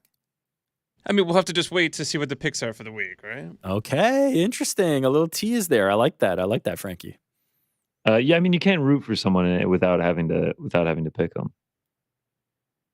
I agree. Not in this world. Well, Frank is the one who lives by that most tried and true, right? Like, it's always King Green fight week. It's always Jake Paul fight week. He's pretty consistent. He backs who he's picking, so I could appreciate that. No problem, mate. Yeah. What's your guess for the odds on Dakota? Oh boy, you asking me? You can go too. Course, I'm gonna say minus 2,000. Minus 425, 700. That's pretty close. That's pretty. Well, that's now we're talking about a big gap there, Frank. Minus 425, minus 700. She's minus 500 right now. I feel like that's the smallest we've seen her. Yeah, I'm not sure why. Let's lock that in now. Taylor Santos, big minus 260 over Liz Carmouche. That's the interesting one. Am I surprised by that? I'm a little surprised by that number. I think it says a lot that she's the co-man and oh yeah, Liz Carmouche and Taylor Santos are like 2 or 3 fights down. Well, we can get into how the tournament played out and the draw and the fact that come on. Yeah, it seems like this is made for her to be in the final, but at the end of the day, ultimately, if she makes it to the final, then we find out, right? There's going to be somebody in there who we know is a top caliber or has been in the past, whether it be Liz Carmouche or Tyler Santos, top caliber fighter.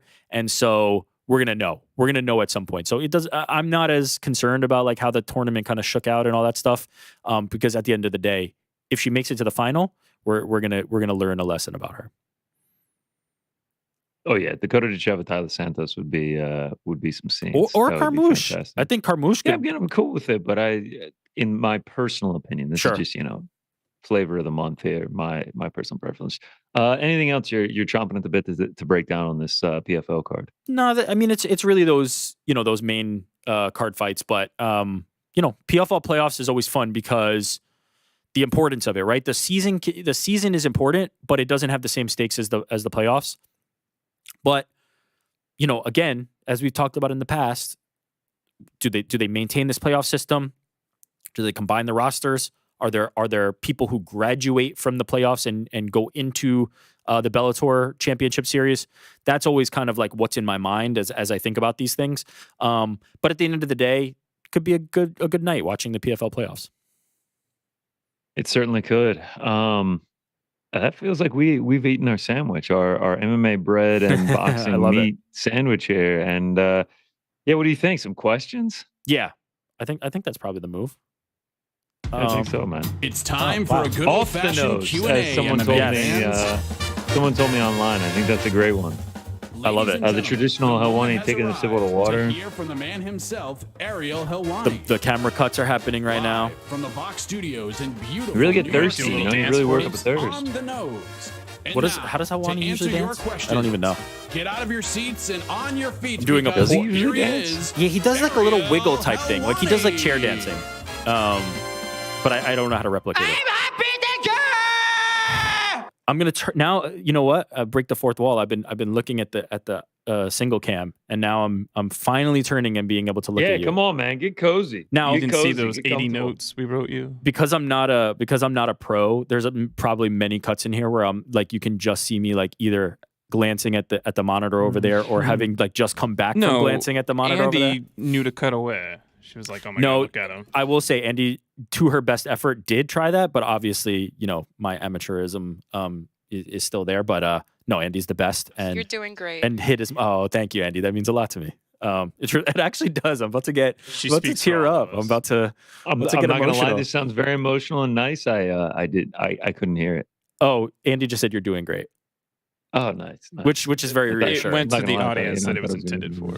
Yeah, I thought it was going to be wow, that hurts. That hurts. That was going to be a little bit nicer than that, but okay. But no, it was great. Okay, let's answer some questions.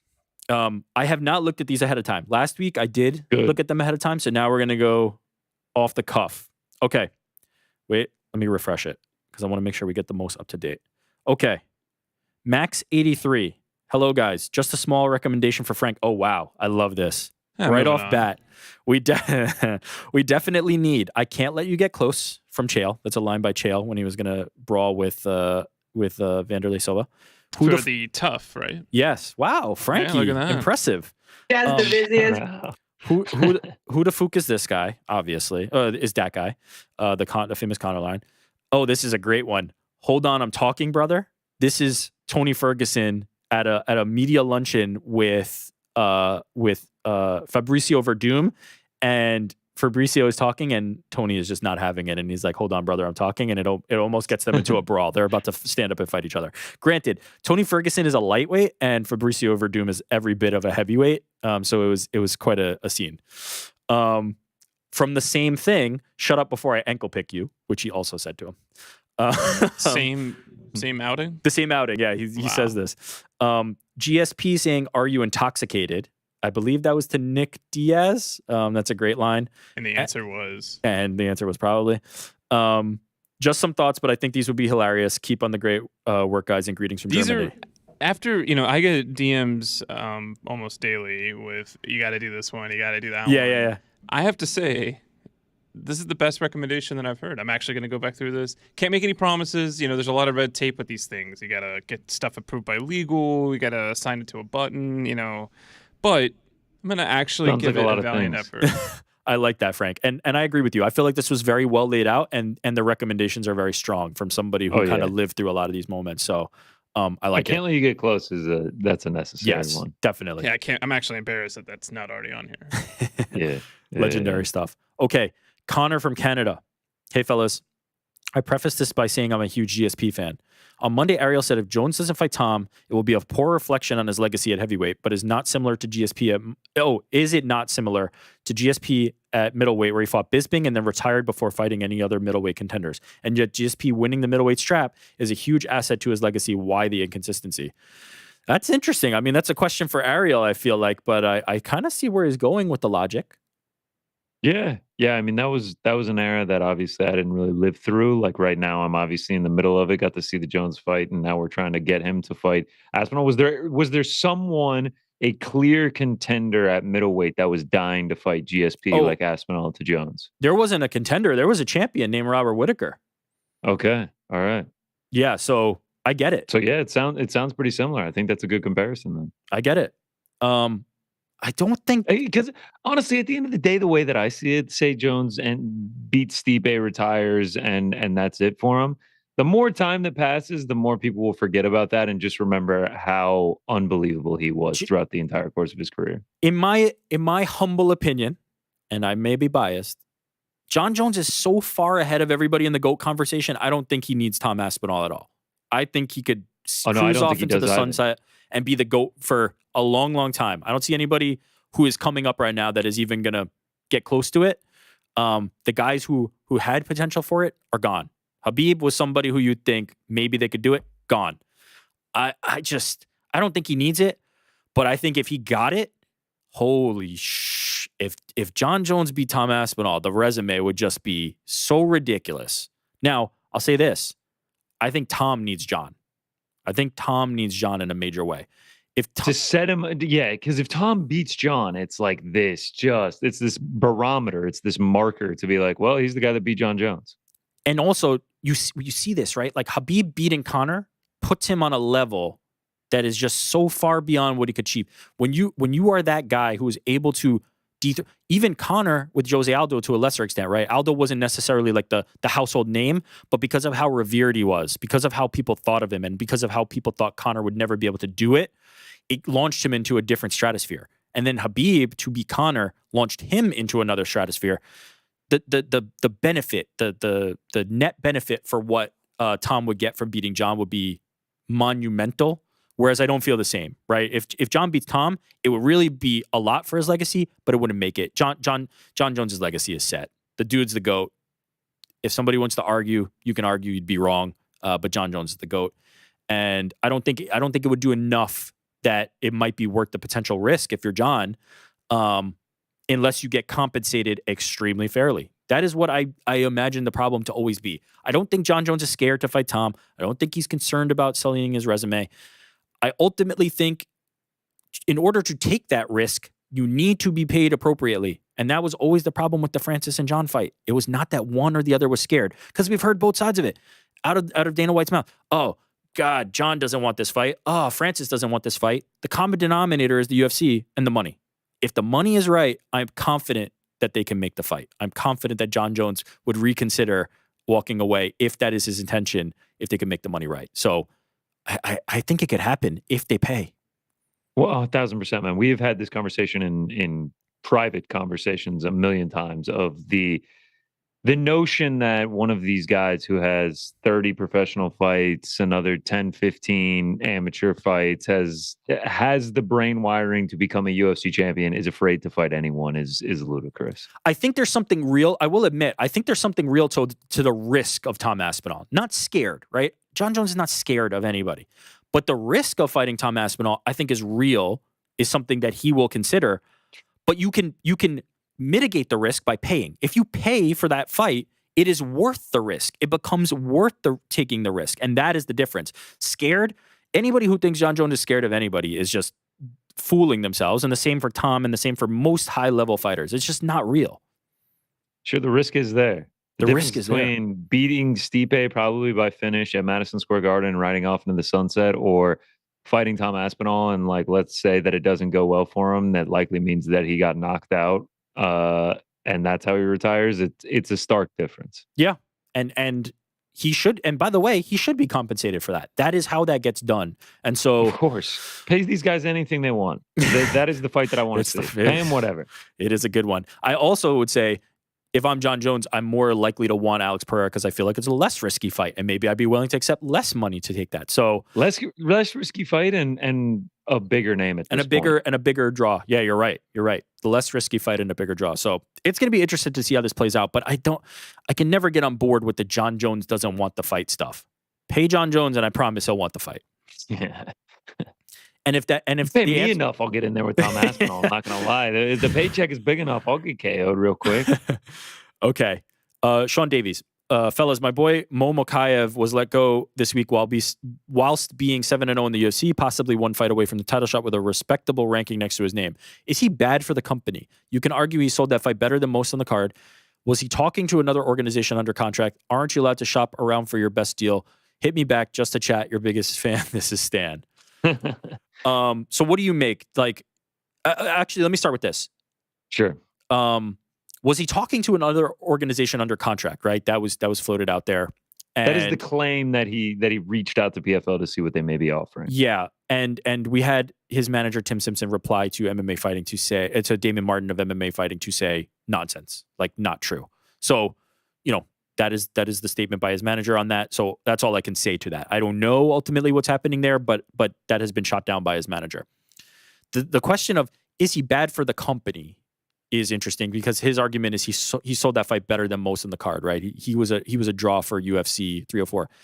I don't know if I'd go along with that, right? I feel like Belal and Leon and Tom and Curtis were the draws. Like, I don't know if people were tuning in for Mokaev necessarily. And like he may have sold that fight. You could claim that he sold that fight to get people excited for it. I guess that does make sense. Going back a week from now, I was fairly excited for that one.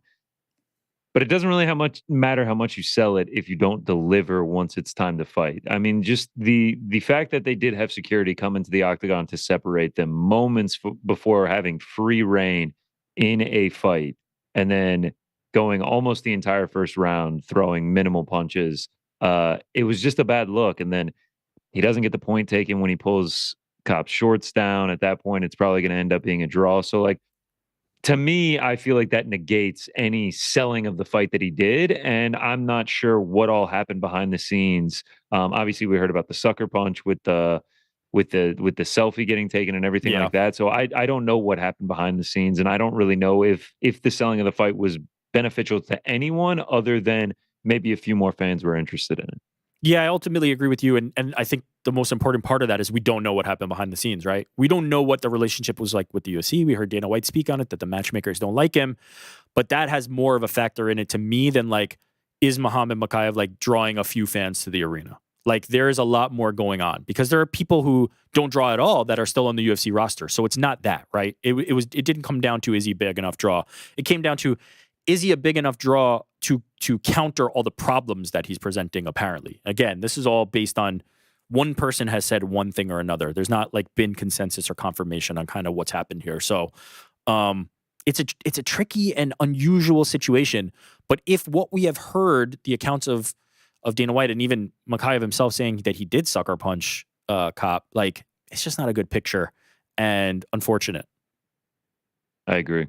Yeah. I agree with you. Yeah, it's one of those situations that hopefully we find out more as time goes on. Yeah, and ultimately, I think he will land somewhere else and be fine, and maybe at that time he'll open up about it. But again, this doesn't mean the road back to the UFC is closed. It's like WWE. There's people who just come back no matter what the nature of the relationship has been. So I'm not concerned that like he's gone forever. If he's somebody who's gone forever, and then all of a sudden, man, he could have been a champ. We might find out. We might still find out. Right, just keep winning, man. Keep winning. Just keep winning, and just keep see your what head happens. down as you're doing it, right? Don't cause the same problems that potentially the UFC is going to say, nah, he's still not ready. And again, this is alleged, right? We don't know. The only thing we do kind of know is Manel Kopp said he tried to take a photo and got sucker punched, and Mokaev said, yeah, I did do that. So that's the one we do know.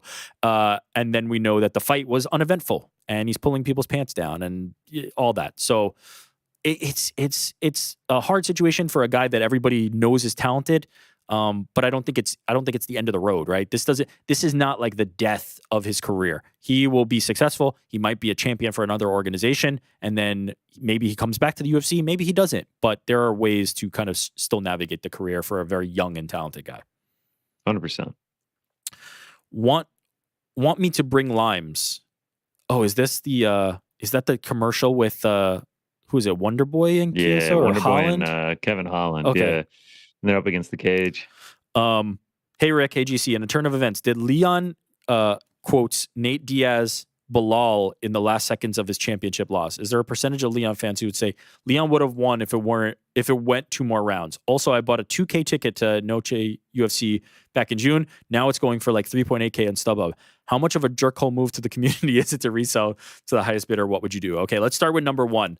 Did you come away from the end of that fight going, yeah, Leon could have won that with 2 more rounds? I didn't, but no, I think it was just a last-ditch effort by Leon. Hell of an elbow. A hell of an elbow. An amazing elbow, but like also it didn't it wasn't bad enough to where it was like, man, if they went 1 more round, then that fight was going to get stopped, or even bad enough to where it was like, oh, Belal doesn't know where he is. Like the thing about the Nate Diaz one is like Leon was clearly wobbled and rocked. The point and everything. Like you do feel like if Nate had put the gas on, he potentially could have gotten the finish there. I see what he's saying, but nah, I think the Nate Diaz one had more validity to it. Yeah, and even in that one, I think Leon probably still comes back next round, and it looks pretty similar. But no, I didn't get nearly the same. Like I just felt like super solid elbow, great way to end the round. Probably won him the round on certain scorecards, did on mine, but not the one that made me reconsider. Resell the ticket? What would you do? How much are we thinking he's going to profit? He says the comparable tickets are going for 3.8K. He bought it for 2K.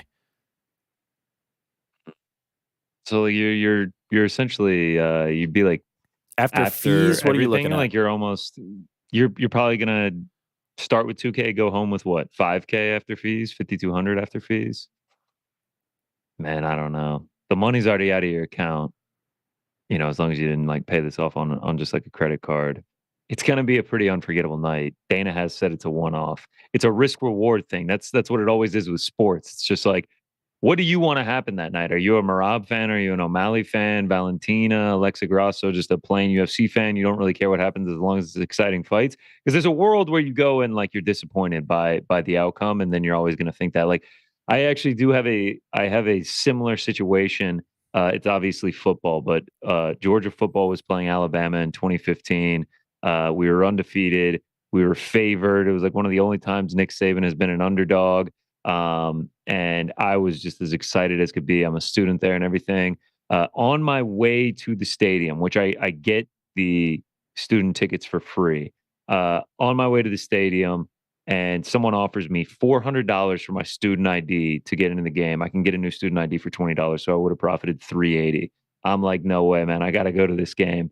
Ends up pouring rain the entire game. We get the doors blown off of us, and I left with 13 minutes left in the third quarter. So it's a risk. It's a risk reward with sports here, man. I always think back on that. I'm like, man, I was in college too. 380 would have gone a long way. So does that make you feel like it's less shameful? Like, should he be ashamed if he does it, or is it more just like, how much is the experience worth for you? Is it a math thing, or is it you should be ashamed? I think it's a math thing. I think it's a math thing of how much does money matter to you right now? I mean, if you're dropping 2K on a UFC ticket, like you're probably doing all right for yourself. Yeah. And how much do experiences matter? Because like, if you don't go, then like you don't have to worry about a flight. You don't have to worry about hotels. You don't have to worry about how expensive everything is in Las Vegas. And you just get to watch from your couch for $80 to watch the pay-per-view. And that's that. But if you care about experiences, this sounds like a once in a lifetime opportunity. Yeah. I don't think it's shameful. I definitely don't think like it should be like looked down upon. I think it's just math. Like if you want the money, go for it.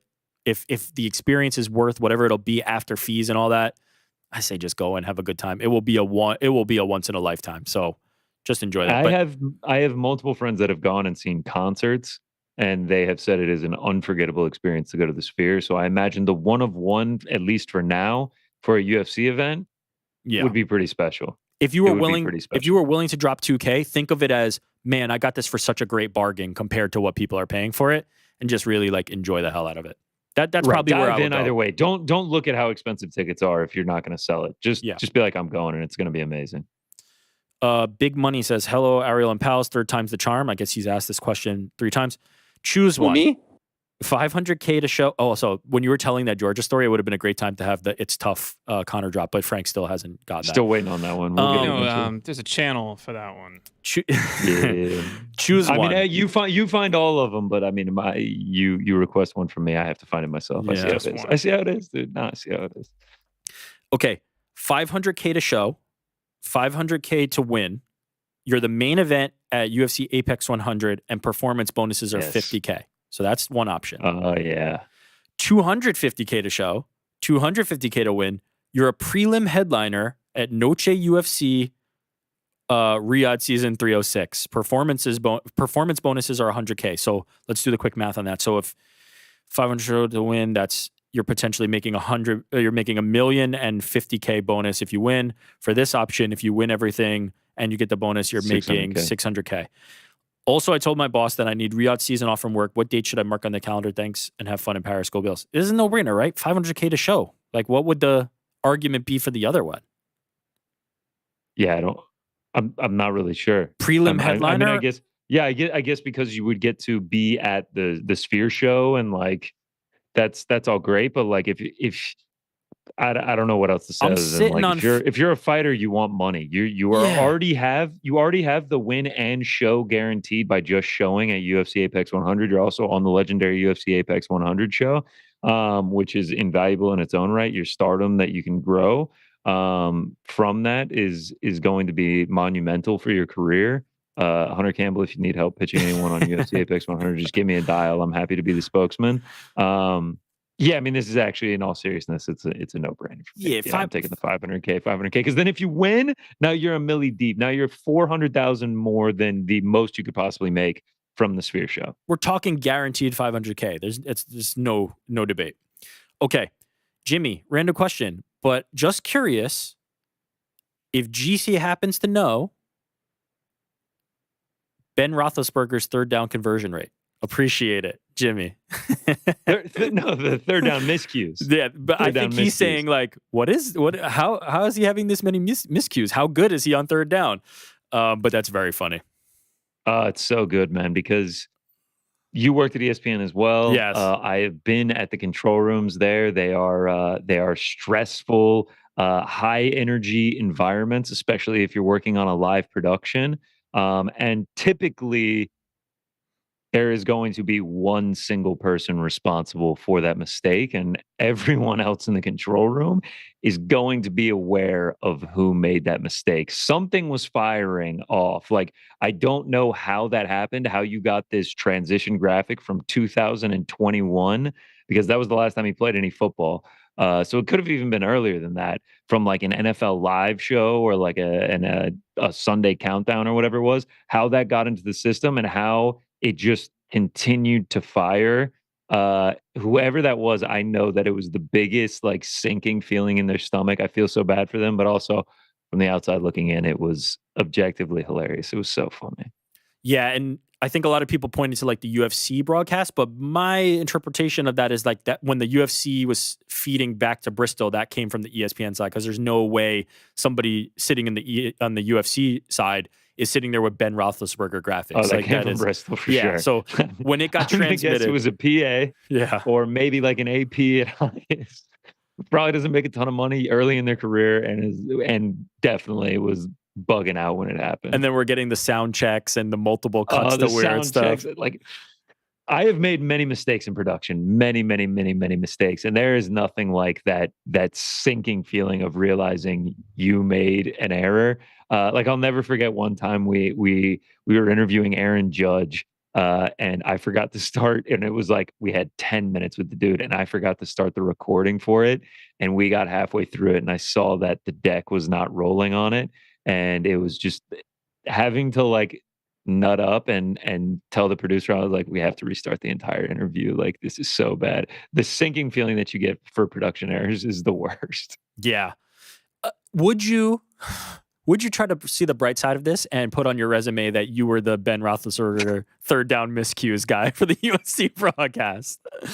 Dude, I don't know, man. But that's got to be a rough day at the office. Night. Yeah, that made my night. I actually clipped off me and Mike's reaction to it on the watch I saw party. that. It was fantastic. And we got posted by a Steelers fan page, and like it got like over 1 million views on this Steelers fan page. Everyone was hyped up that their boy Big Ben was getting the shout out. I love that. You're usually getting MMA aggregated, but today it's NFL. Let's go. NFL. Okay. Jordan Alec, GC New York Rick, Mysterious Frank. Thanks for keeping the show alive while Helwani tries to be an Olympian. Quick Wish, an app that has Frank's soundboard on it. I'd love to. Who the fuck is we? Someone. Also, have any of you three ever done any MMA training, and how was it? Frank, app? What do we think? Who the fuck is we? Yeah, baby. I think that could be kind of cool. An app would be amazing. A soundboard? The Mysterious Frank app? Yeah. Do we have the technical capabilities for that? I don't know. Yeah, we'll work on it. Get at us. Somebody will program it, right? Yeah, we need an app. We need an app. We need an app guy or gal. Have any of you three ever done MMA training, and how was it? I've talked about this before. I did a very, very tiny bit of BJJ. I know Ariel has boxed in the past. GC? Boxing classes have all done, but I need to grow some and get into a BJJ class and see what it's all about. Yeah, it was fun. I honestly wish I could go back, maybe when the kids. Aussie Jack, good day team. Although this will unfortunately never happen. What are 3 trades you would like to see between PFL, Bellator, and the UFC that would benefit both organizations? Oh man. This is a tough one on the spot. That's an interesting one. I think it's coming maybe motivated by like the Mokaev like going over to PFL thing, which if that happens. Muhammad Mokaev for Tatsuro Taira, and then you fight Muhammad Mokaev against Alejandro Pantoja. And then how about let's do Ngannou for Tom Aspinall, and then John Jones, Francis Ngannou. I love it for main event. See, I feel like most of the trades are going to end up benefiting the UFC by default, because the UFC is the one who has more of the fighters that you want to see that person come into the fold, and so it's hard to do one that's like perfect for both sides, you know. Yeah, I don't know. I mean, who's the biggest star in? I want to see PFL I want to see like Patchy Mix, but I want to see him in the UFC. And who do you trade back for him? Is like you're not going to get equal value, you know? Patchy Mix for I don't know. It's hard. The guy you're sending back to the UFC is somebody you'd want to see Patchy Mix fight. That's always the problem. Patchy Mix for Piotr Jan. Then again, it doesn't have to be bantamweight, right? We saw DJ traded for that's true for Ben Askren. So it could be who's like somebody who's like Tony to PFL. There it is. Tony to PFL for Patchy Mix, like somebody we want to get over. Johnny Eblin, I don't know, somebody like that. Doumbé, Tony for Doumbé. Fair? You think PFL does that? I don't know. Nah, they probably want to keep Tony's on the end of their on the final run here. Man. It's always going to unfortunately favor the UFC in every scenario that I can kind of make here. Yeah, can we get Poirier as a PFL champ? Oh yeah, but he would never. There's no. Never. He doesn't even want to fight, UFC guys unless it's for the title or a big fight. There's no way. Nate Diaz, I guess he's free of his contract. Yeah, he could go. Say Nate Diaz, and then you can get Jake Paul, Nate Diaz. Yeah, who? Somebody come up with better ones. Tweet us or comment. I don't know what it is, but it's hard to do the equity of it, because most of the time the PFL or Bellator has one guy, right? And the depth of the rest of it underneath is hard. And so you're really just trading one that you'd kind of want in the UFC organization on the back end. Kenny, first time, long time. My question is for Rick. I'm sure you're looking forward to the Challenge 40 eras. Oh, am I? As much as I am. Michelle Waterson was on Champs vs. All-Stars. Which UFC fighter would you like to see on the Challenge if they do another season like that? Thank you to the entire MMA Hour team for all the work you put into countless hours I've watched, listened over the years. Okay, so let me start with a story, which is when Michelle Waterson was on the Challenge All-Stars, I actually asked Brian Tucker, editor of MMA Fighting, if I could create content from that. I recorded the interviews, and then I just wasn't a good enough writer that I got intimidated by it and never produced any content from it. He was rightfully mad at me for doing that, but I still got to interview them, and it was really cool. And I got to interview CT and others who were on the challenge, and Michelle Watterson, obviously, as part of it. That was a great moment for me. I have those interviews banked somewhere. Maybe I'll make old content out of it after all one day. But who would be a good MMA fighter I'd like to see on it? I mean, you probably just go with like who are the best athletes and characters. You know, you probably like a Patty would probably be interesting in a house, right? Because he might rub some people the wrong way, but also be a big personality. He's a good athlete. He'd probably be somebody who'd be good at it. Then you go to like, would Sean O'Malley be interesting? But how could you get him to just stay in a house with no cell phone for 12 weeks?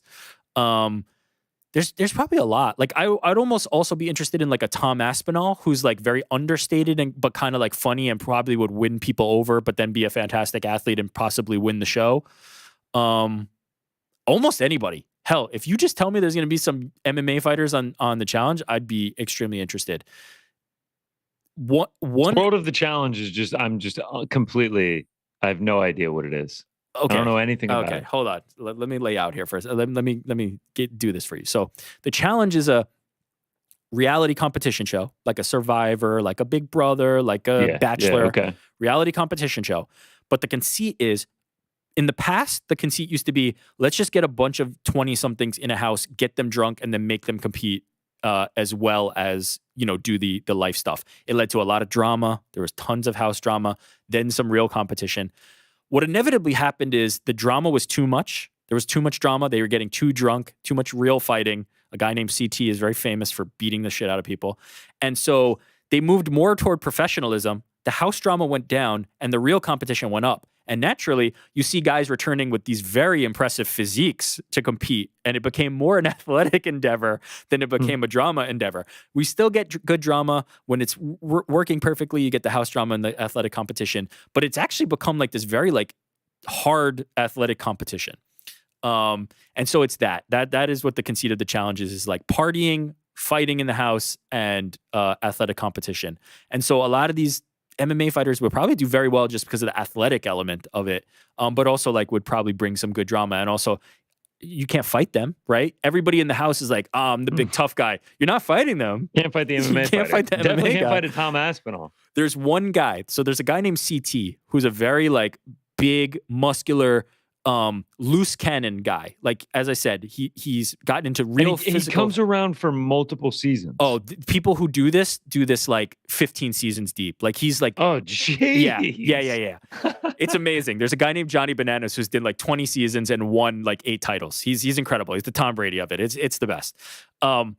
So there's this guy named CT who is a brawler, a fighter, a real real rough, big, rugged looking dude.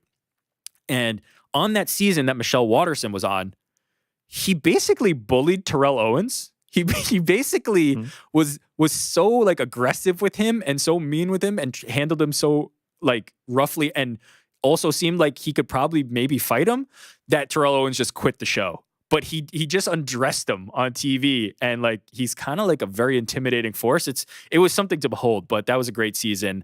And Michelle Watterson lost in a cage fight, weirdly, as her elimination. Against a random woman. So like a kind of like, as I said, the level of athleticism has gone really high. And so she was in a competition, like a grappling in a cage competition against this very big woman named Emily Schramm, who's a very good athlete, who's like a marathoner, CrossFitter type person. And so she was just like too small. You know, this girl's massive compared to her. But it was like a cage competition. It was supposed to mimic like being in a cage. I'm looking at a picture of him right now, Johnny Bananas, and of course he is with the aforementioned CT. Those are the goats right there. Those are the goats. Big and beefy. Yeah, these are the greatest challengers of all time, huh? So being on the challenge is essentially this guy's full-time job. For Johnny Bananas, most certainly. He also owns a gym in Miami, I want to say, a boxing gym. Shout out. And looks like he's doing well for himself. Yeah, huh? and he was a host of an NBC show. You remember after SNL, they had this show where like people would get interviewed on the stoop. It was this very like, if it's still on, it's because you fell asleep or weren't paying attention. He used to like host that in the later years. Okay. But he's coming back for season 40, and I am absolutely stoked. The challenge is the best. Watch it if you don't already. Okay. That was too much challenge. Matt Smitty. I know Rick and GC probably aren't watching WWE as much as Helwani, but do you guys have any SummerSlam wishes or predictions? I'm not caught up on it. Yeah, unfortunately. Sorry. Is SummerSlam this weekend? I think so. I saw somebody mention it earlier. It's either this weekend or like soon.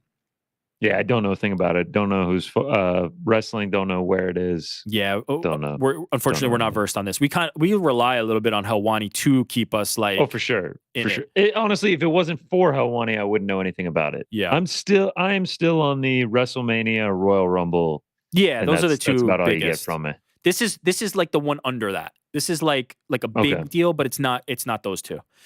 Maybe one day. I don't know if this year, but maybe one day I'll add that to the repertoire. Skinny says, "Sup guys, what are your go-to healthy and cheap meals?" P.S. Frankie, aka Granddiddy. Shit, we haven't been using Granddiddy enough. Who, me? Yeah, we got to get back in on that. Can you confirm Whataburger is better than In-N-Out? All right, let's start with healthy. Absolutely. We don't even need to play with this idea anymore. Okay, it's absolutely better. For the record, I agree. I think In-N-Out is extremely overrated. It's good value, right? The price of the burger is good, but everything else about it very overrated. Yeah. I think it's good. I really do like In-N-Out, but I actually really like Whataburger too. And Whataburger's also got great breakfast. This is the first time the three of us have agreed on something. I think Shake Shack is the superior burger. Way more expensive. I like Shake Shack, but I think Shake Shack is. I like Five Guys too. Oh yeah, Five Guys is number one for me of all. I like Five Guys. Shake Shack and Five Guys into a category that like Whataburger and In-N-Out are not in. I agree. Here's a little life hack for anybody who might be listening who is thinking about Five Guys. Never order more than a small French fry. I don't care if you have 8 guys that want to eat with you, just a small. Because they put it in the bag and then they dump all the fries into the bag. I'm like, why do they even have different sizes on the menu? I haven't had it in a while. Do they still do that? Because I feel like as times get tough, you start to move away from that. Like a unwritten rule. I had one near my apartment in Jersey. Actually, within one of the buildings, there was a Five Guys. That's fancy. Yeah, and I actually kind of nailed it right when I moved in. I was like, I bet I'll go to that Five Guys like twice. And I went to the Five Guys like twice. Really didn't use it much, but isn't that always how it is with like when you move to a neighborhood? You're like, oh, I love all this stuff. This is what I came for, and it's like you went 3 times and then you move. I've done it enough now that I know I'm not going to do it. Like when my last apartment, they were like showing me the amenities, and they're like, oh, and we have a pool table here in the game room. I'm like, yeah, I'll never use that, not one time. And I lived there for 18 months. Didn't even. Not only did I not go play pool one time, I didn't even consider it. Didn't even cross my mind to go play. It's one of those things. I think about houses a lot. I still go on Zillow, even though I love my house and live in a great area. It's addicting. Is something you should it's tell addicting. us? But I'm always like, oh man, this neighborhood's so great. We could go here and have this and do that. And I'm just like, nah, we'd never do it. We'd never do it. Never do it. These amenities that they sell you at these apartment complexes as well. It's just like gym would be cool and a pool would be cool. And beyond that, I'm probably not going to use any of it. It is an indictment on the fact that our lives are now consumed by like you go to work, you commute, and then you come back and stay at home. And that's kind of like what life has become, which is unfortunate. But anyway, to not go too pessimistic, favorite healthy meal and favorite cheat meal. I actually think we're going to agree here. Just give me some turkey meat and either like sweet potatoes, broccoli, quinoa, anything like that. I'll just or deli turkey. No, like ground turkey meat, like sautéed. You are speaking my language right now. That is it. I mean, it's just easy. Don't go crazy on sauces. No sauces. Just simple. Just salt, pepper on it. Hot sauce. That's it. Yeah, hot sauce. Yeah, your hot sauce preference. I'm curious. I like all kinds. Like I like all the varieties of hot sauces. I really like them all. Hot sauce. That's all you use. I literally just had the Poirier hot sauce yesterday on rotisserie chicken from Costco. I had the Poirier hot sauce. Shout out. $5. Great shit. But the go-to is always like a cheap vinegar base, like the stuff you get, like a Texas Pete, just super acidic vinegar flavor, and just dump it on. That's my go-to. That's Tabasco. That's the first grab. Yeah, same idea. I am first like I live and die by Tabasco. That is my brand, and I actually have fallen in love with the Tabasco Chipotle version as well. It's unbelievable. Frankie, do you know what a Chipotle is? No, I don't. It's just a roasted jalapeno. Yeah, oh, really? I was about to say a lot of the peppers are just the roasted version of like a habanero or anyway. What about your healthy meal, Frank? So spinach. Just spinach? Yeah. Just eating spinach. Like you'll sit down with some red onion. What? Why you asked me what my healthy meal? I tell you, and you're like, "How is this a meal? What are you eating? You're just eating. This is rabbits. Are you a rabbit? I have butter or anything? Say it again. Saute it or anything? You just shoving fistfuls. Yeah, gotta get the fiber. Raw spinach. You gotta. Yeah, I mean, not a salad. Not a salad. Hold on, not a salad. Oh my god, not a salad. Not a salad. I mean, you could call it a salad. This is psychotic.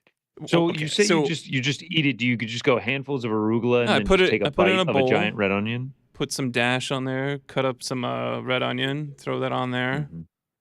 Yeah. What's dash? It's like a salt-free seasoning. Okay.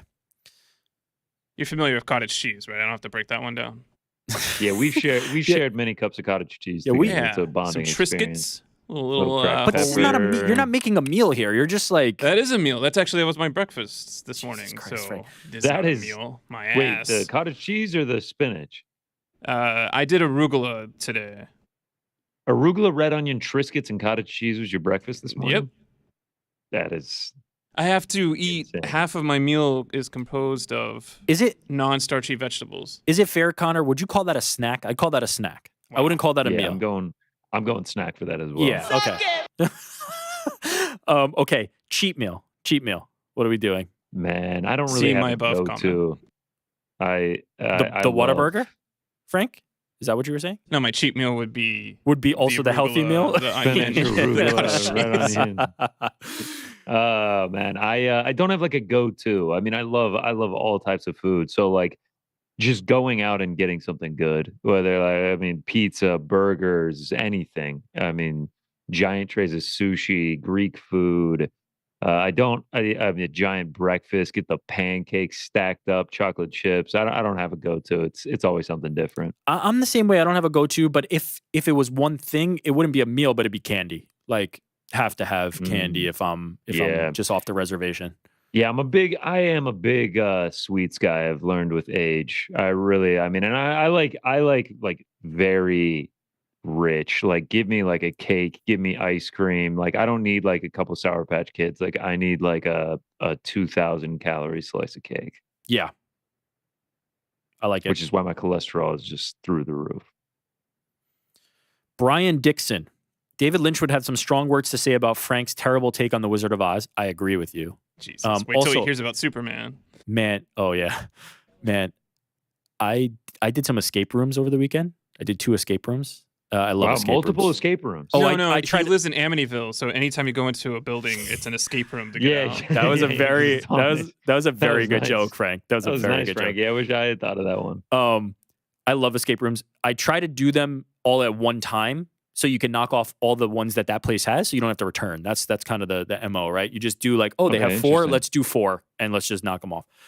But I had to, because we were recording something, I had to miss the first one. And do you know what the theme of the first one was? Wizard of Oz. It was the fucking Wizard of Oz, and I missed it. Wow. And your goat. Those are 2 things that I love so dearly, that are so close to my heart in escape rooms and Wizard of Oz, and I could not do the one.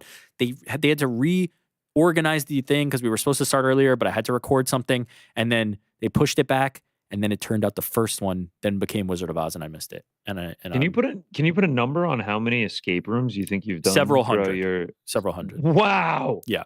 Wow. We're talking about like over 250. Probably not 250, but we're definitely creeping up to the high hundreds, if not 200 already. That is insane. Yeah. I actually don't think I've ever done one before. They're very fun. I enjoy them a lot. I like the critical thinking involved. I like the puzzle solving. It's a lot of fun. I love it.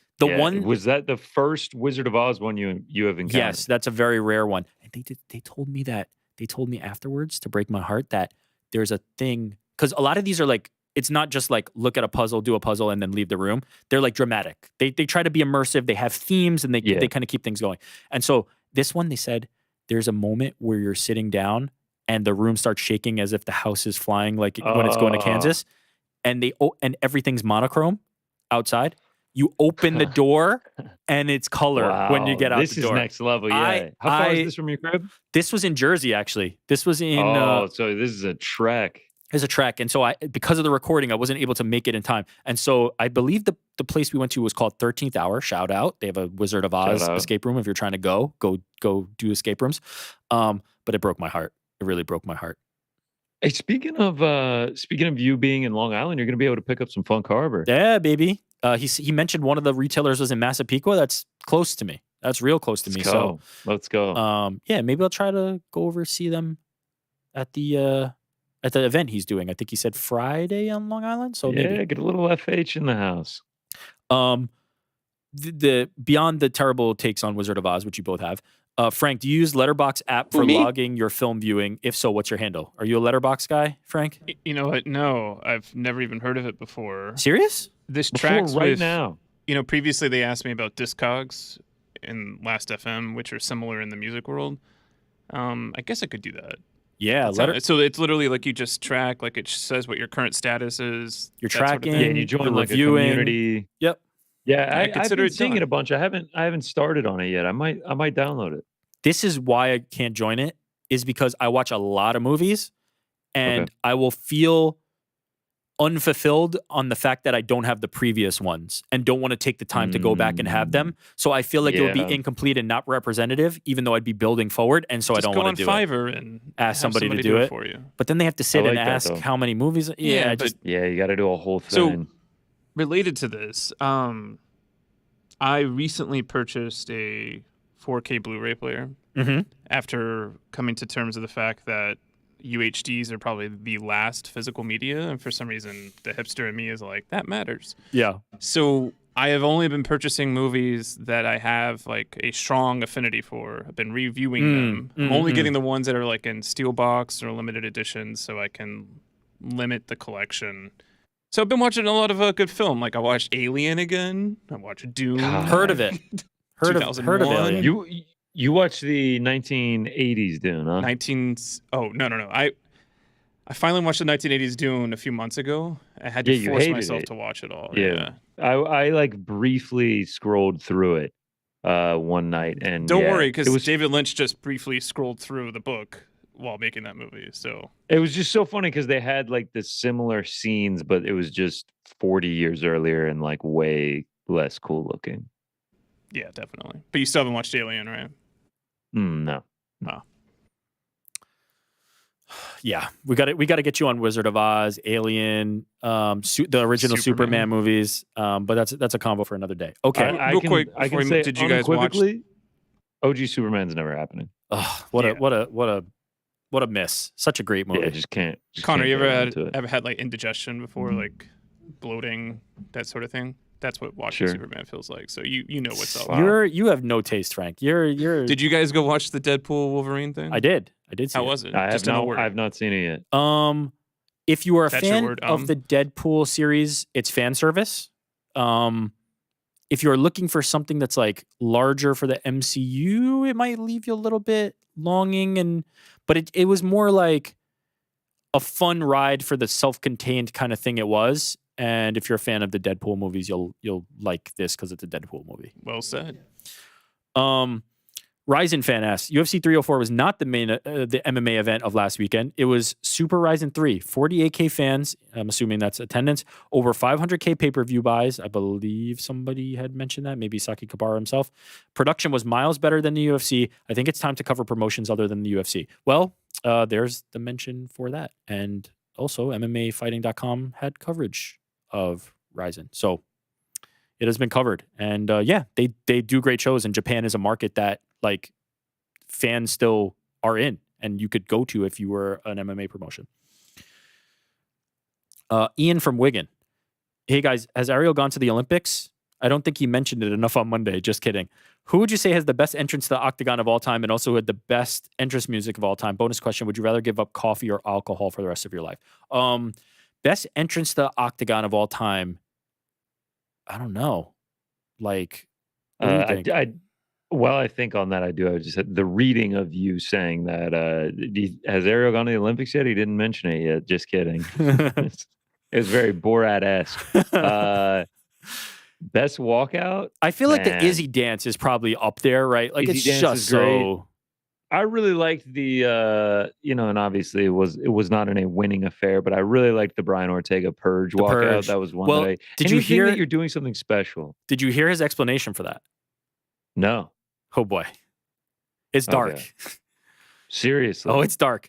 The suffice it to say, he had a very noisy neighbor, and his inspiration for walking out to the Purge song was because the noisy neighbor motivated him to think about the Purge. Does that track? Wow. Wow. Yeah. And then he was like, I'm going to do it for the octagon. Yeah. Not because it would be cool. Well, I think he thought it would be cool, but also it was motivated by like his neighbor made him think along the lines of what if the Purge was real, you know? Okay. Well, maybe we'll put that one down. MVP Undertaker was cool. A lot of the ones from like McGregor with the live singing of Foggy Dew, like that's got to be up there. Damn, that was a great one. I was literally there, so I should have thought of that. That was pretty sick. Yeah. Yeah. Wow. Oh, you definitely should have thought of that one. Yeah, that was I mean, there's a lot, and then the Diego Sanchez with the cross is quite. Yeah, I mean, yeah, that's a legendary one. I don't know. Entrance music. I'm partial to, as I've said before, I'm partial to the people who have the consistent theme, right? Like I always like Max Holloway, Hawaiian Kickboxer. I like DJ Penn. I like Anderson Silva, Ain't No Sunshine. Like I like those types. So it's always those. Yeah, Volkanovski Down Under. Yeah, Weidman won't back down. Anything with an iconic song is going to get it as well. Yeah. Was there another part to that question? Yes, there was, right? Oh, alcohol or coffee? Which would you give up? Oh, yeah. I'm actually not drinking either right now. I very rarely drink either, ever. Yeah, I just dropped coffee this year for tea and matcha. Sorry, actually, that's not even accurate. I don't drink coffee, and I very rarely drink alcohol. So, like, it'd be easy to give up both for me. If I had to give one up forever, it would be coffee. There you go. Okay. Alcohol has the social component to it every once in a while. We have a question from Lewis, former moderator of this. Who, me? Of this platform here, but we're off the nose here. Good afternoon, chaps. There's no substitute for Helwani, but you're holding down the fort. Thank you. You're both senior pros at what you do. What elements of the job still give you that nervous excitement? Big love, Lewis. Is there anything that makes you nervous related to this anymore? Yeah, interviewing a former UFC champion today. I'm terrible at interviewing people. I always have been. Yeah, it's true. Like, this is not really our role, right? Like, we prefer the behind the scenes thing.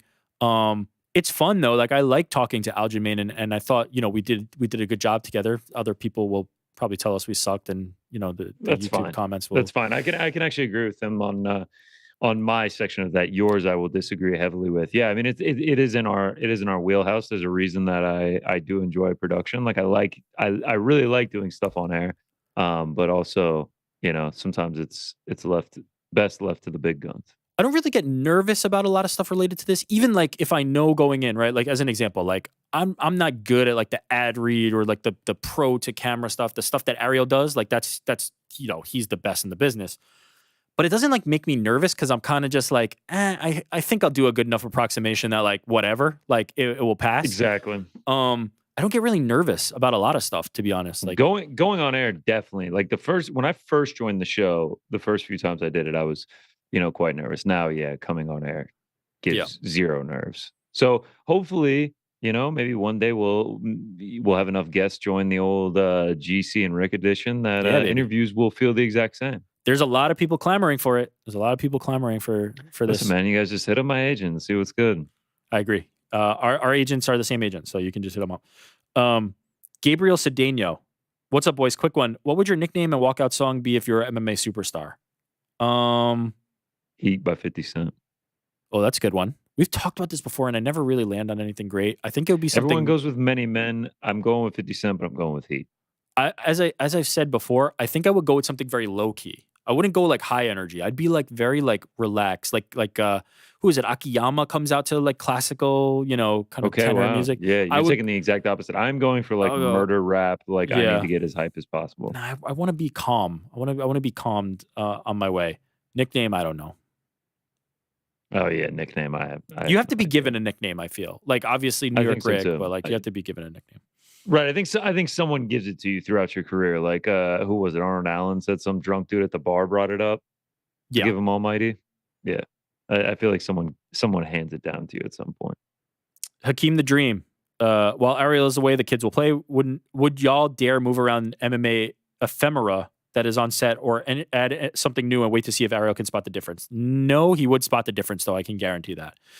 On a more, is this different? Is there something feels different here? I can just hear that now. He would 100% notice. On a more serious note, does Max Holloway own maybe the number 1 and number 2 most BMF moments of all time? First being the Gaethje KO, which will go down as maybe the best KO ever, and second being his dipping and dodging while mouthing that he is the best boxer in the UFC against Cater.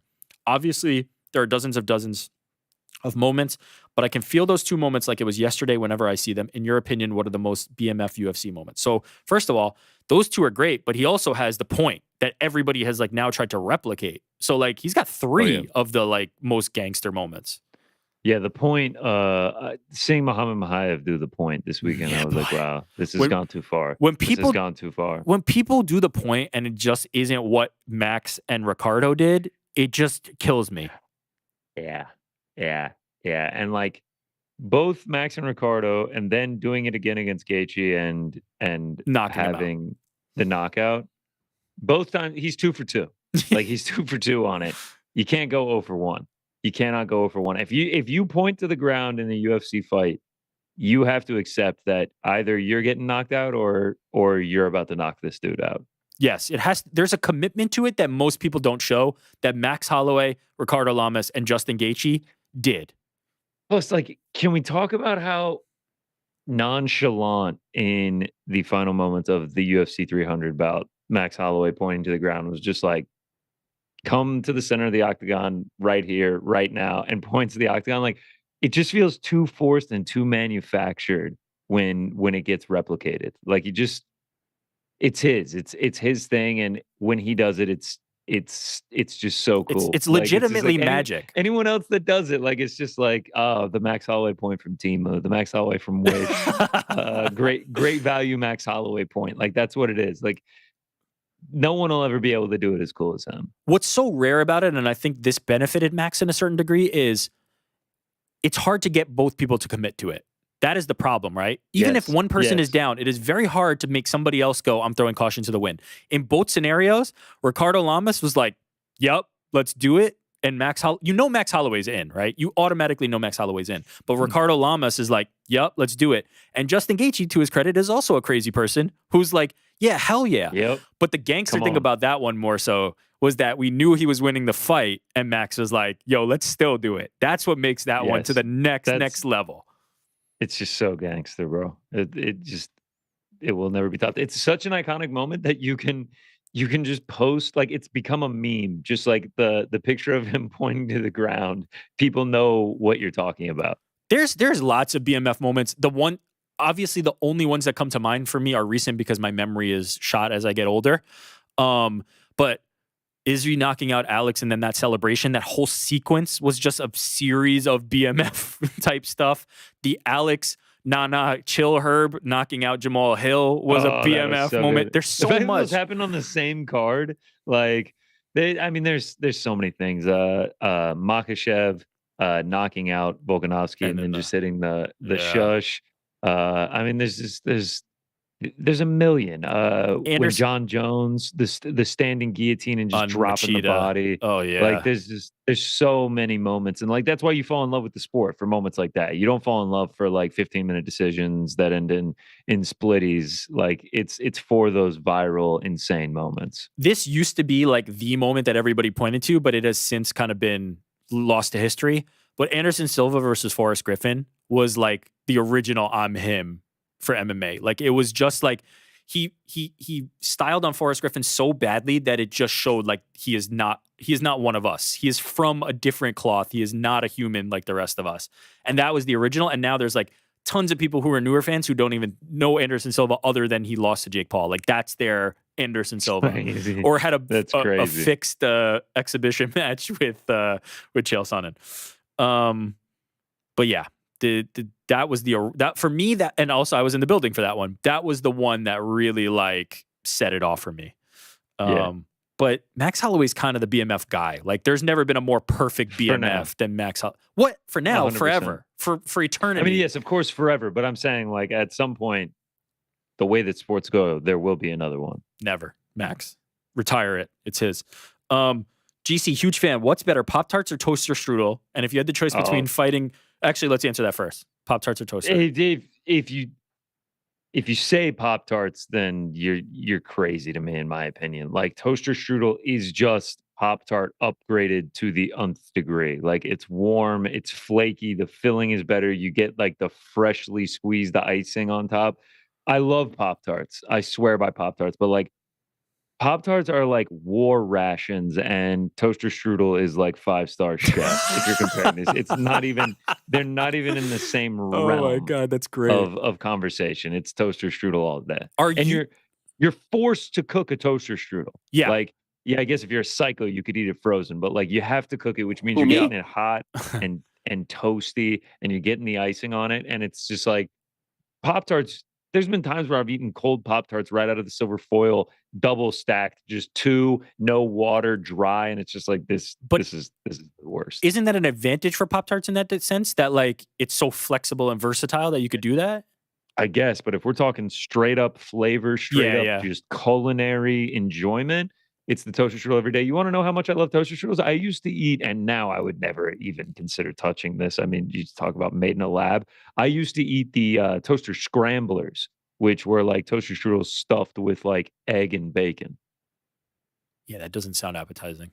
Oh, I mean, it was amazing. It was like, I mean, it's like a hot pocket for breakfast, but instead of actually, when you put it that way, it's like a it's like a pastry on the outside. I mean, it's. Actually, now I used to be a frozen food connoisseur back in the day. I mean, taquitos, bagel bites, toaster strudels. I mean, you name it, man. I was always going to the frozen food aisle. Okay, so you're definitely a frozen food guy. Are you like a breakfast guy?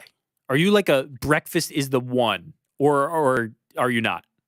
Okay, so I adore breakfast. I absolutely love breakfast, and there are few things on planet Earth that I enjoy more than a slow start to your day, either just chilling or you go and work out or something like that, and then going out to breakfast. I'm not talking about brunch where everyone feels like they're obligated to drink and it's a big party and everything like that. I'm talking about just like diner, local place for breakfast is one of my favorite things on earth. In terms of day to day, yeah, I'm gonna probably eat some breakfast. You got to move out to Long Island, man. Leave Atlanta, come out to Long Island, the home of diners, the Mecca. I need to get back to Jersey, the home of the diner, Top's Diner. That's right. If you've never been, it's the absolute greatest place on earth. Me and Plinio Cruz have talked about it on several occasions because his gym is right by it. Top's Diner, bar none. I've never been to that place and it not be at least a 2-hour wait. Obviously, you just get a reservation. You don't have to wait. Is that legit for the diner? 2 hours, brother. And it is the biggest diner I've ever seen. And it's like retro chic. It feels kind of like you're in the 50s, but everything is nice and modern. And I've ordered so many different things off the menu, and it's always 5-star. Top's Diner, Harrison, New Jersey, bar none. I wish I was sponsored by them. Confession, I'm sure it's great. I don't care how great it is. Like, I could not go 2 hours for a diner. I just couldn't. It's not in me. Oh, like the 2-hour wait? Yeah. All right, so you just get a reservation. You're going to need to get a reservation 3 or 4 days in advance. But like, I mean, that's kind of what you have to deal with in New York City. I always feel uneasy going to a place without a reservation. I know this isn't actual New York City proper, but it's like a New York City thing. Yeah. If you get a reservation, I mean, you're just going to sit right down. Oh, okay. Then I could do that. Yeah. I've never made a reservation for a diner, but yeah. The first time I ever went, some girl that I ran into at my apartment complex was like, "Oh, if you like food, you got to try this place, Top's Diner." I'm like, "Okay, yeah, diner. Let's see what it's all about." Went, and they're like, 2-hour wait. Food. I'm like, I'm out of here. Who would reply with like, "Well, actually, I hate food." Yeah, not my thing. Okay. There's more to this. I forgot. Joel, if you had a choice between fighting a chimpanzee once a year on your birthday to the death, but you get a sword, or having to fight a chicken every time you open a door, one spawns and tries pecking you to death until you kill it, which are you going with? Once a year. The chimpanzee, yeah. You have a weapon and it's once a year. chicken every time I open a door, dude. I open so many doors. Like how many chicken souls can I have on my conscience? But the chicken's never going to potentially kill you, whereas the chimp might. You know what I mean? You're rolling the dice every year. Unless I prepare for it. Unless now part of my workout routine becomes preparing to battle a chimp to the death and becoming a highly skilled swordsman. What was the other option? A sword or a what? No, just a sword. You just get a sword. Okay, all right. I'm becoming a master swordsman. I'm going to some sort of I don't know, European country and training in the mountains to become a master swordsman. You become a samurai. Yuri, yes, I will learn the ways of the samurai. I will learn the ways of the blade, and I'll also get jacked and be down to battle the chimpanzee every year. Could you imagine having to explain that to people? Just like, yeah, birthday's coming up. Got to get ready for the old chimp death war. I think I would take the chicken because every door you open ever, you're getting in the car. The chimp has a puncher's chance, and the chicken never can win. So until I'm like 170 years old and I just like fall over, the chicken can never win, but the chimp could win one day, and I don't want to face that reality. So I guess that's a good point. And now to our sponsor, ASPC. Aging. the aging that you're gonna have to deal with is by the time you're 50, are you still fighting? You know what I mean? Like no matter how good a swordsman you are, that chimp might have an advantage at some point. All right. Yeah. Need More Frank is the name of this person's username. What is the hardest thing about running the show without AH besides booking guests? Love when you guys take over and Need This Weekly. We kind of touched on that. Like, you know, the booking is the hardest part, like the relationships and all that stuff. The other stuff, like, we're pretty comfortable at this point. I think we're okay. The boys, thanks for answering my question last time. This is from Parker Turk. Do you guys think Pantoja deserves more praise and credit? Man has beaten almost everyone in the division, and every fight is a war, yet it feels like no one ever talks about him fighting for a second belt or his next fight. Thanks, boys.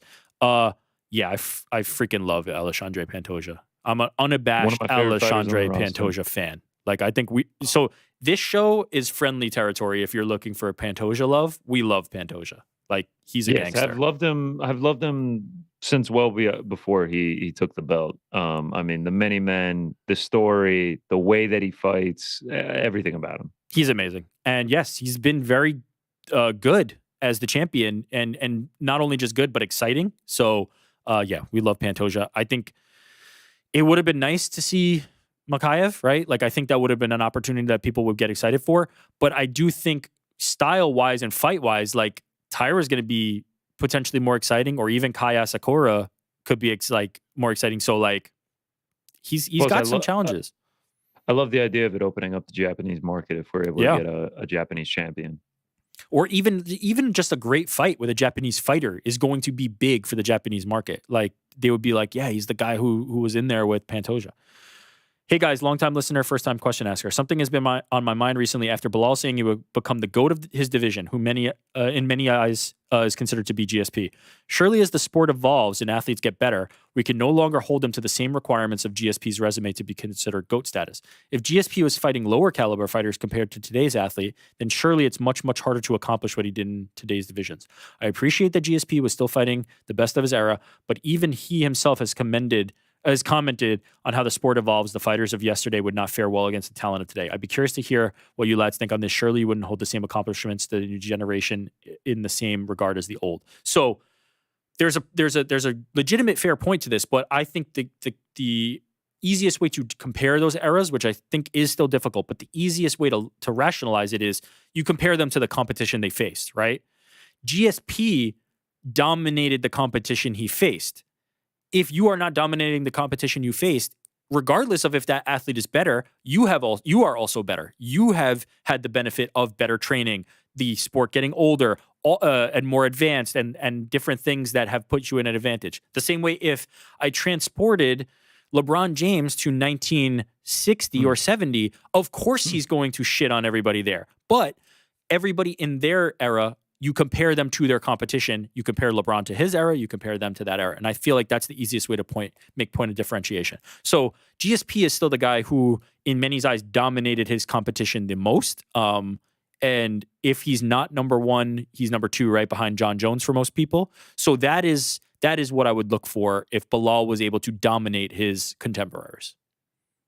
Yeah, and for a extended period of time as well. Yes. Although I do say the one exception to the rule is I feel like Alex Pereira can enter this conversation just by how quickly he's speed running the hardest accomplishments in sports. Yes, and just the way that he's doing it and the fandom that he's building throughout. I mean, it could get to a point where like, yeah, it's just like he's one of the greatest of all time in the way that he did it. Yes. Oh, that's a great way to put it. I like that a lot. Joe, ethical dilemma. You are leaving the house, you say goodbye on your way out, but realize you forgot something. You have to go back into the house to retrieve it. Do you say goodbye again or not? Like somebody's in the house, you forgot something, you go back in, do you go, oh, bye, forgot something? What are we talking about? Family members, or are we talking about you're at a friend's house or something? Either way, I guess. Oh, so I think it's completely different situations here. If you're talking about a family member, then it's just like, oh, forgot my phone, peace, and you walk back out. Like, if it's like your friend's house, then like, I think I'm still just walking in and just being like, oh, forgot my phone. All right, peace. Like, I don't think you have to redo the dap ups and like, thanks, appreciate you having me. But you'll do a verbal. You'll do a verbal. Like, yeah, what am I going to do? Walk back in, grab something, and just walk right back out? Like, you gotta acknowledge it. I think Joe is asking that. I think he's asking, do you even acknowledge it? You have to acknowledge it, please, God. If I had someone over, if family, you might not have to acknowledge it. You give a nice under the breath, like, yeah, phone, my bad. Just to keep the show running here. But like, if I had a friend over and they left their phone on the table and then they just walked back in, grabbed their phone, and then just walked back out, I'd be like, that was kind of weird. I agree with you. There's been times I've done it where I haven't said anything, but only because I'm literally running in, about to miss a train, and running back out, and I'm just like, this would slow me down. But otherwise, like, it is weird if you're not just like, forgot something. All right, see you again. Like, this is also just something that, is not that serious at all. Yeah. Like, it's just like, all right, peace. Okay. Ellery asks, hi there. My question pertains to the term fight IQ. When you hear or use the phrase, what are you alluding to? Knowledge of different athlete styles, approaches, problem-solving skills, the ability to predict multiple successful paths forward while in the heat of battle, intelligence or intuition? Basically, what do people actually mean when they say a fighter has great fight IQ? Does the phrase mean different things to different people? Can a fighter be successful without a high fight IQ? And if so, what would it look like? Thanks in advance. I think that you hit on it when you said, are people talking about different things? Because I think there are many ways to kind of think about this argument. If I had to sum up like a general thought on what I think other people think about it and what I tend to think about it, it would be the making the correct decision in each scenario. The higher your fight IQ, the more times you will make the absolute correct decision. The best fighters make all the correct decisions, and the worst fighters make all the worst decisions. Because ultimately, they're such superior athletes. They're all so good. The level of MMA competition has risen so far. It is the people that can execute these things and do these things at the highest level and make the least mistakes that will be successful. GSP was a guy who did not make mistakes. He fought on his own terms. He made you make mistakes, and he did not make mistakes. And you would typically find that. Are there exceptions where a fighter can be successful without a high fight IQ? Yes, right? There's certain size and athletic advantages that certain people have that, like, it doesn't matter if you don't make a mistake, they can still kill you. Like, there's just reality. A guy like Francis Ngannou, would you say like, oh, he's never made mistakes? No, but he has something that can overcome a lot of those mistakes. And that's not to say he has a low fight IQ. He just may not have the highest fight IQ out of anybody who's ever competed. But what he does have is a nuke in his right hand. Same for Alex Pereira, right? And so you think about those things that can offset that, and a lot of times it's that, but I think the simplest explanation of how I think about it, and I think others, would be like lack of mistake making.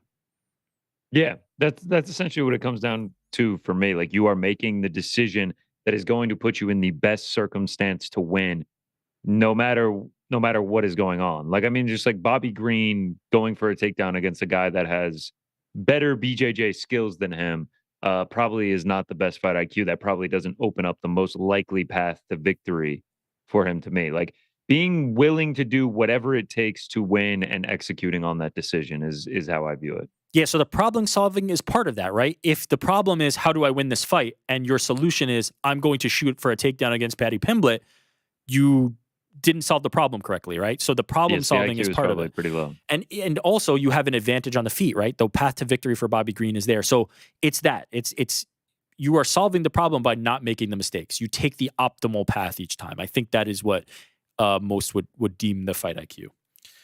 Not really a question, but I need your thoughts. The disrespect thrown toward Julianna Peña by the fans is wildly unnecessary. We as fans bash and criticize WMMA fighters for not being marketable and outspoken. Julianna Peña is changing the game by being brash and loud within the media and gets wildly disrespected. What more do we as fans want from WMMA fighters? Personally, I think she's doing everything right to bring excitement and interest back to a division that is heavily lacking since Amanda Nunes retired. Not really a question, just want to know your thoughts on the topic. Side note, GC and Rick, y'all kill it every time, and they put you guys in the hot seats. Well done, boys. So thank you for that love. I agree. I feel like Julianna Peña has like given a lot of life to the division. Now, granted, I may be a biased source because Julianna Peña is one of the sources. Parlay boys. Let's go ahead and say that. But I actually agree with you. Yeah, like it's kind of like Patty Pimblett just last week. Like whether you love me, you hate me, you're watching. And I think that can apply to Julianna Peña as well. I mean, yeah, being brash and outspoken and saying a lot of things and talking shit about other people in the division is going to get people, talking about you negatively or positively. But I appreciate it. I like where she's coming from, and I think she's going to fight for a title next. And if she wins it, then she'll be able to say, shut up, I got the belt. It's better than just. I mean, what is the women's bantamweight division beyond her, Pennington, and Kayla Harrison right now? Yeah, it's rough with Bueno Silva kind of falling off a little bit. Ketlin Vieira's and honestly, why is Julianna Peña even in that consideration? Because she's being active in going to the microphone and stirring up trouble. When was the last time we saw her? The second fight against Amanda Nunes? No, is that right? Who did she fight in between? I don't think anyone, right? No. Hold on. Who has she fought in between? You tell me. Amanda Nunes, 2022. Wow. Yeah. And you know she's what? Still actively on the tip of the tongue, man. There's an argument to be made. You need to go out there and show it. And so, this potential Pennington fight would be the opportunity. But I'm with you. Like, I said as much on Monday. Belal Muhammad, right? Like, making the noise is better than not making the noise. It's just ultimately that. Now, do I think that this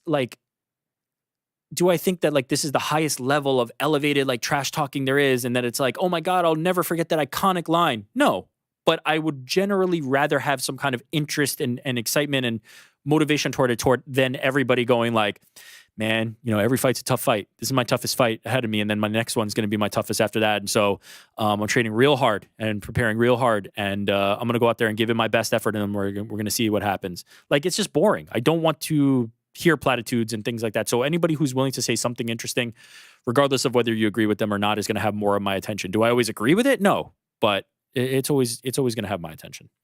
And I like Peña, and you know what? I even like Belal's talk from last week. Me too. What do we think? Maybe 2 more? Yeah, 2 more. Let's do 2 more. I keep looking to the side. Old Katie Ledecky just brought home gold. Hey! 1500 meter. Yeah, nice marathon swim there. Do we have any cheddar? Do we have? No, she was like a minus 10,000 or something. Wow. That's like her best event. It's like the marathon swim. Jacob Yost. What's up, GC, Rick, and of course, Mysterious Frank? Wondering if the bit where Rick got uncomfortable at the desk last week was staged. If so, perhaps we need some more stage comedy bits from you guys. I found it hilarious. Also, a huge fan of the Mysterious Frank soundboard work. Man, Frank, a lot of soundboard fans here, like specific soundboard fans. I feel like that's what people have brought up the most. And I was getting ready to retire the soundboard. That would have been a shame. Obviously, it was a work because I'm literally sitting here for the whole show last time, but we thought it worked well. We thought it would have been a little bit awkward and uncomfortable for the Aljamain part of this if I went back there. But maybe I will probably go back for the third show. This just felt right for having the guest. Who knows if another UFC champion doesn't drop in our lap? That's right. Like this time. Who knows what could happen? But yeah, it was a bit, and I'm glad you enjoyed it. Okay, this is a great one. This is a perfect one to cap on. Nobody better than you to answer this, GC. Charlie Seats. Why hasn't the UFC been back to Atlanta since Poirier versus Holloway? I understand every city clamors for a UFC event, but Atlanta is a cultural hotbed and would be more than adequate for a fight night. Thoughts? Also, shout out GC. I'm clearly a GA boy, and he's living my dream. I hope to work in MMA coverage one day too. Keep being the best in the biz. Charlie Seats. Shout out to Charlie Seats. You tell me, man. Why haven't they been back? I heard some rumors in the last couple of years. I would be on the first flight to Atlanta to watch even just a fight night here. It doesn't need to be a pay-per-view. Don't have to drop that crazy money. They got a great newly renovated arena in State Farm Arena. Just I'm like 15 minutes away from there. In a nice part of town, downtown. You got the Mercedes-Benz Stadium there. I think formerly CNN Center. I think it might still be the CNN Center. They took the thing down. Aquarium. Like, there's things to do in that area. Like, fans could make a bit of a weekend about it. We got nice weather down here, easy transportation. I don't see why not, man. I mean, if St. Louis can get it, if Austin can get it, yeah, why can't we? Is there any like the way this question is framed made me think back to it and go, yeah, holy shit, that event with Izzy and Kelvin and Dustin and Max was nuts. Two of the best fights of all time, back to back, was like nutty. So you would think that the fans would or the UFC would be like, yeah, we could maybe bring something back there, and the fans would respond to it because of how insane that card ended up last time. Yeah, I don't know. It feels like a decent fight town, but you would know better. But I think they could pull it off. I honestly, the answer is probably just at this point in the UFC's run, the places that pay for them to have fight nights are and pay-per-views are where they're going, and the places that may not have as high a site fee are not. And that's just what it is. 100%. They're getting so much money. Maybe next year. Yeah. Maybe next year we'll get one. But they're just getting so much money right now to just even come bring an event to places that, like, maybe it's just like the folks at these arenas in Atlanta are just like, yeah, we'll pay, but not as much as others. And so that's probably likely what it is. But that event was sick. Like, yeah. Wish I was there. You were working at ESPN. I wasn't in Atlanta then. You were working at ESPN though, right? And like aware? Yeah. I was aware, yeah. But I was up in Connecticut at the time. Did you watch it? Man, I must have, because our boy TST is a diehard Izzy fan. And he would get me to watch any event that Izzy had. Okay. It's been so long. What is it? Over 5 years now? Yeah, 19? Yeah, no, yeah. What month in 19? April of 19 or something? I think it might have been April of 2019, yeah. Yeah, so been a minute. That's crazy. And then since then, Israel has become one of the best middleweights of all time. And Max and Dustin are legit legends. And yeah, it's pretty sick. It's wild. Okay, thank you all for all the questions. That was very great. much appreciated. Yeah, hopefully we answered everybody's questions there. All right. Everyone's, because as many as we could for time. I mean, we don't want to go too long without Helwani here. I don't know how long you want to see our faces. Like, yeah, I mean, we've already been on for 2 hours and 42 minutes. What are you saying, Frank? I was just saying there seem to be more questions. You know what, Frank? We don't need this from you. All right. Look at me with my official newspaper stacking here. But let's get into the bets. And before we do that, just wanted to say, pugilism, prize fighting, sweet science, whatever you want to call it, you don't want to miss the huge night of fights coming up, headlined by Crawford versus Madrimov out in Los Angeles, California. Get in on all the action right now with DraftKings Sportsbook. It's super easy. First timers to get started, try betting on something simple like picking a fighter to win. Go to the DraftKings Sportsbook app, select your fighter, and place your first bet. It's just that simple. Speaking of huge, if you're new to DraftKings, listen up. New customers bet $5 to get $150 in bonus bets instantly. Just download the DraftKings Sportsbook app right now and use the code TheMMAHour. That is the code TheMMAHour for new customers to get $150 in bonus bets when you bet just $5 only on DraftKings. The crown is yours.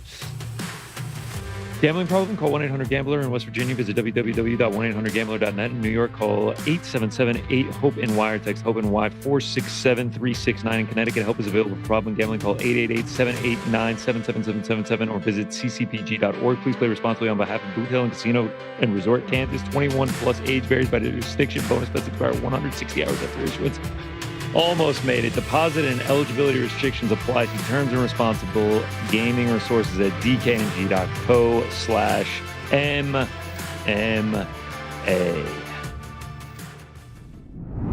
Parlay Pals bouncing back this week or what, boys? Yeah, we got it. Julianna Peña in the dump, speaking of, hasn't sent me her pick. Nah, she'll be fine. All right, let me throw the randomizer. Who the fuck is we? Frank, so are you saying you're out? You're not part of this? No, I'm like, why isn't she, you know what? Let's hit the randomizer. Whoa, randomizer's on point today. All right. I will go first. Rick second. Frank third. Color me shocked. Yeah, because you've never gotten to go first before, for sure. Mine's easy. Brother from another mother, my man from the beautiful country of Georgia, Garam Hutatla. I love it. Pick. Minus 218. It makes sense. It makes a lot of sense. You got to support your own. Mine is also easy because I said it earlier and looked at the odds of it, and it looks good to me. And it's going to be Shara Bullet versus Mikhail Olachechek. Does not go the distance. Boom. Lot to pick from here, Frankie. So many things to pick. In fact, give me just a minute to review. Nah, we're going to go with Dakota. Hey. Nice. At a minus 600. Should have locked it in earlier. I'm seeing minus 500. Are you on DraftKings? I sure am, yeah. Well, Dakota Jenna Bishop, minus 500 plus 380. Mine says minus 600 plus 350. Maybe he has to refresh, but what a steal. Interesting, yeah. I'm looking dead at minus 500 right now. I just refreshed. Screenshot or it didn't happen. It's been screenshotted. Plus 142 for the boys here. Hey, not bad. Without Peña already, I feel good about that. Without Peña, I'm happy with that. All right. What about your picks? Let's run through them, man. Shara Bullet, Olachechek, just like you said, under 2.5. Shara Bullet, 13 career fights, 11 of 13 have not gone to a decision. And then Olachechek, like I said earlier, 11 of his 13, last 13 have ended in rounds 1 or 2. Marlon Chito Vera money line. I really do believe that this is just a coin flip fight. I think it's going to be incredibly close. I like the size of Chito Vera. I like the striking of Chito Vera. I don't think he's going to get bullied on the mat or anything. So in a very close fight that will likely go to a decision. I can't imagine Figgy's going to become the first one to finish Chito Vera. I'm going to go with the dog and our guy, Marlon Chito Vera. Next up, Lupe Godinez. Sorry to interrupt, but I just wanted to know, do the odds get affected by where you are physically? They shouldn't, right? Okay. Like, because I'm in New York, you're in Georgia. I thought maybe they were a little different. Maybe. I just sent you back the screenshot. Thought we had moved on from that, but I've here we are, right back what to it. What if my internet is like 3 days behind yours? I needed to fix that. I appreciate it. I don't know. I mean, I just sent you the slip though. Just sent you the. Thanks. I sent you the slip. I see yours though. I am glad he interrupted because I actually was going to interrupt myself, but then you were kind of rolling and I didn't do it. Yeah, read the room, Connor. We were trying to stop you. No, is any part because you guys are always so talkative during my betting segments as it is. You guys are always just clamoring. I mean, we're trying to get a word in. We're like, oh, that's a good pick. Or, no, we've been doing this for almost 3 years now. You guys are always just chomping at the bit to weigh in. Champing at the bit. Never just been left on an island during these. Okay. Recaps. You guys are always just the parlay. So the bit is the thing you put in the horse's mouth, and they champ on it when they're. We got it. Frank. The champing thing is it falls under the same as the alien. It when doesn't you're a champion, matter how many times you know when to say it champ versus chomp. It just means nothing to me. It's just in one ear and out the other. Okay, I have a legitimate question though. Please, yeah. How does the 3 rounds Vera and Figgy play into it, right? Because obviously if you give 5 rounds to Marlon, you start to have an advantage there, right? You know that like for 5 rounds he's going to be dangerous. Did you just I thought about that, but like we have seen Marlon Chito Vera, like I know it's the stereotype and like the numbers do back it up that he's just like notoriously just a slow starter in every single fight. But we have also seen him have normal starts, and I just think that's what's going to happen here. And if he drops the first round, I still think he could win the last 2. I just see this fight playing out incredibly close. I like it. So at the dog odds, I ride with our guy Cheeto. I like it. I can't believe Frank interrupted you, but please continue. Lupe Godinez. This is really just me betting against Mackenzie Dern. I've been doing it since the Marina Rodriguez fight. I've gotten dog odds in all but one of them. 4-2. Think I should have been 5-1. Thought Tisha Torres won that fight as well. So it's been a profitable endeavor, and here we are getting more dog odds. So I will ride blindly, and it's just as simple as that. And then lastly, for the UFC Abu Dhabi money lines, shout out to my guy, Garam Kututula today, minus 190. We ride with our brothers. Over to Crawford Madrimov. Mentioned him early. Andy Cruz and his fight against Moran. I'm going to take it to go to a decision. I said 135-9 in his amateur career. He only had 10 knockouts. I know that's amateur, and obviously the rules are different and the time is different, but he only has one knockout in his professional career. Moran has, I believe, 38 professional fights. I think this one goes to the scorecards. Our man, the real big baby Anderson and Bacoli, I'm going to take this one to not go to a decision. Big boys going at it. I think someone gets starched. A couple parlays here for you. Little cross action. Vera Figgy over 1.5. I already mentioned that. I think he goes long. Sandman Umar, I think that one goes long as well. And then Terrence Crawford. I just like the matchup for him. I like any matchup for him. I just think he's one of the greatest boxers on the planet. I don't think the weight is going to change that. I'm also doing a boxing parlay. Morrell by KO, TKO, Isaac Cruz money line, and Terrence Crawford money line as well. And then just wanted to throw this out there to you guys. This is the gimmick parlay of the week. I hate to go against my guy, Corey Sandhagen, but if you look at the 4 names here, Umar Nurmagomedov, Shara Bullet, Azamat Mirzakhanov, Victoria Dudakova, all Russians, all undefeated. Thought about the O won't go parlay. Instead, ended up with their combined record is 51-0. If all 4 of them win, they will be 55-0. Hence, the Project 55 parlay plus 369. I dig it. 4 undefeated Russians. All remain undefeated. There's the gimmick parlay of the week. And those are my picks for UFC Abu Dhabi and Crawford Madrimov. Love to see it. That sounded a little bit inauthentic, Frankie. The pity chime-ins. I mean, love to see it. We've had years to do this, and GC's not here for it today with you, Frank. Attaboy, GC. Now here we are, man. I mean, sometimes I'm just out there just like sweating, just trying to fill the silence. Hawani's gone to the bathroom, and I just look over, and Frank's just like, yeah, talking to Hawani. I'm like, yeah, he's fine. And then on the one day, all right. Those are the picks, though. Those are the picks. Anything else? Yeah, what else we got? I don't know. So tomorrow, before we play the OG one? Hold on. I just want to you just stopped your own birthday. I want to just say something. It's tomorrow Rick's birthday. Yes, I just want to. This is so rude. I want to just say something. This is fucking ridiculous. I want to just say something. This is ridiculous. You just pocket that all show. Connor's singing voice. Can we give some credit to it is amazing. That was impressive. Let's run it back. Let's run it back for Rick. Come on, hit it. It's gcbergs.bandcamp.com. Happy birthday to you. Happy birthday to you. Happy birthday, New York Rick. Happy birthday to you. New York Ricky. Wait, is there another verse? Happy birthday to you.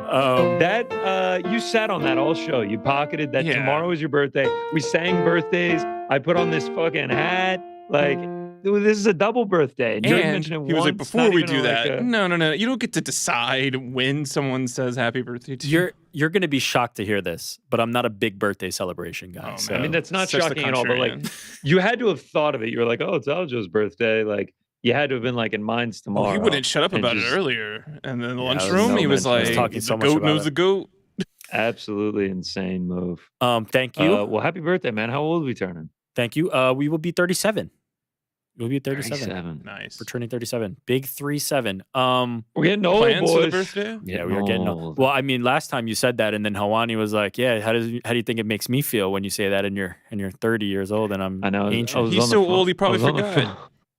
I was on the phone with him the other day, and he mentioned something. He was just like, at our age, and I was like, "Who the fuck is we?" That's great, Frank. That was great. But yes, thank you, and also your singing voice is tremendous. Everybody working on it. Everybody should be so lucky to have you sing "Happy Birthday" to them. That'll do it. Now I really do think we're done. I feel like we've covered every base. We're not dumb. Like, we tried the best to sing the song. No, Frank, come on.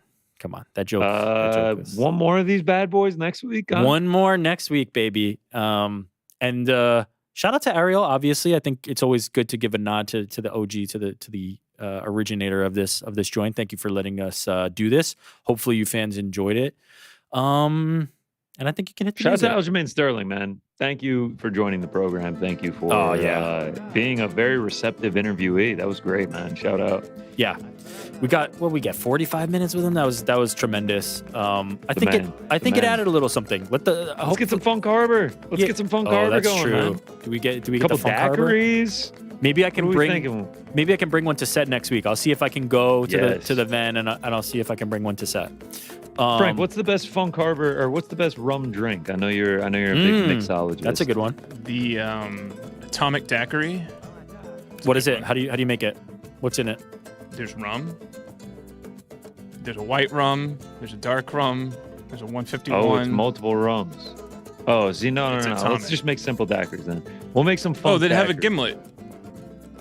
What is that? All right, yeah. That's like lime juice and rum. Okay. Cool. Sounds good. Shout out to Aljamain Sterling. Shout out to Funk Harbor. Go get some rum while you're out there. Order it offline. funkharbor.shop, because most are about funkharbor.com. Yeah. What do we think? Nah, it probably wasn't. Sorry. It would be interesting. After that skit today, I don't think he bought. You don't think he bought a URL? Has that there? I always feel weird about when Chris Cyborg does that, because I really like Cyborg. I think she's the GOAT. But the people don't seem to enjoy it. Like Kayla was definitely not happy about it. Kat to me, was I not. think it's something that's funny. Like in 2004. Now it's like you're buying URLs. I don't think anyone really cares. I think she really wants to fight though. Seem to. But yeah, shout out to Aljo, shout out to Helwani, shout out to us, shout out to everybody in the control room. Shout out to you fans. It was a great time. See you next week. Enjoy the weekend. Anime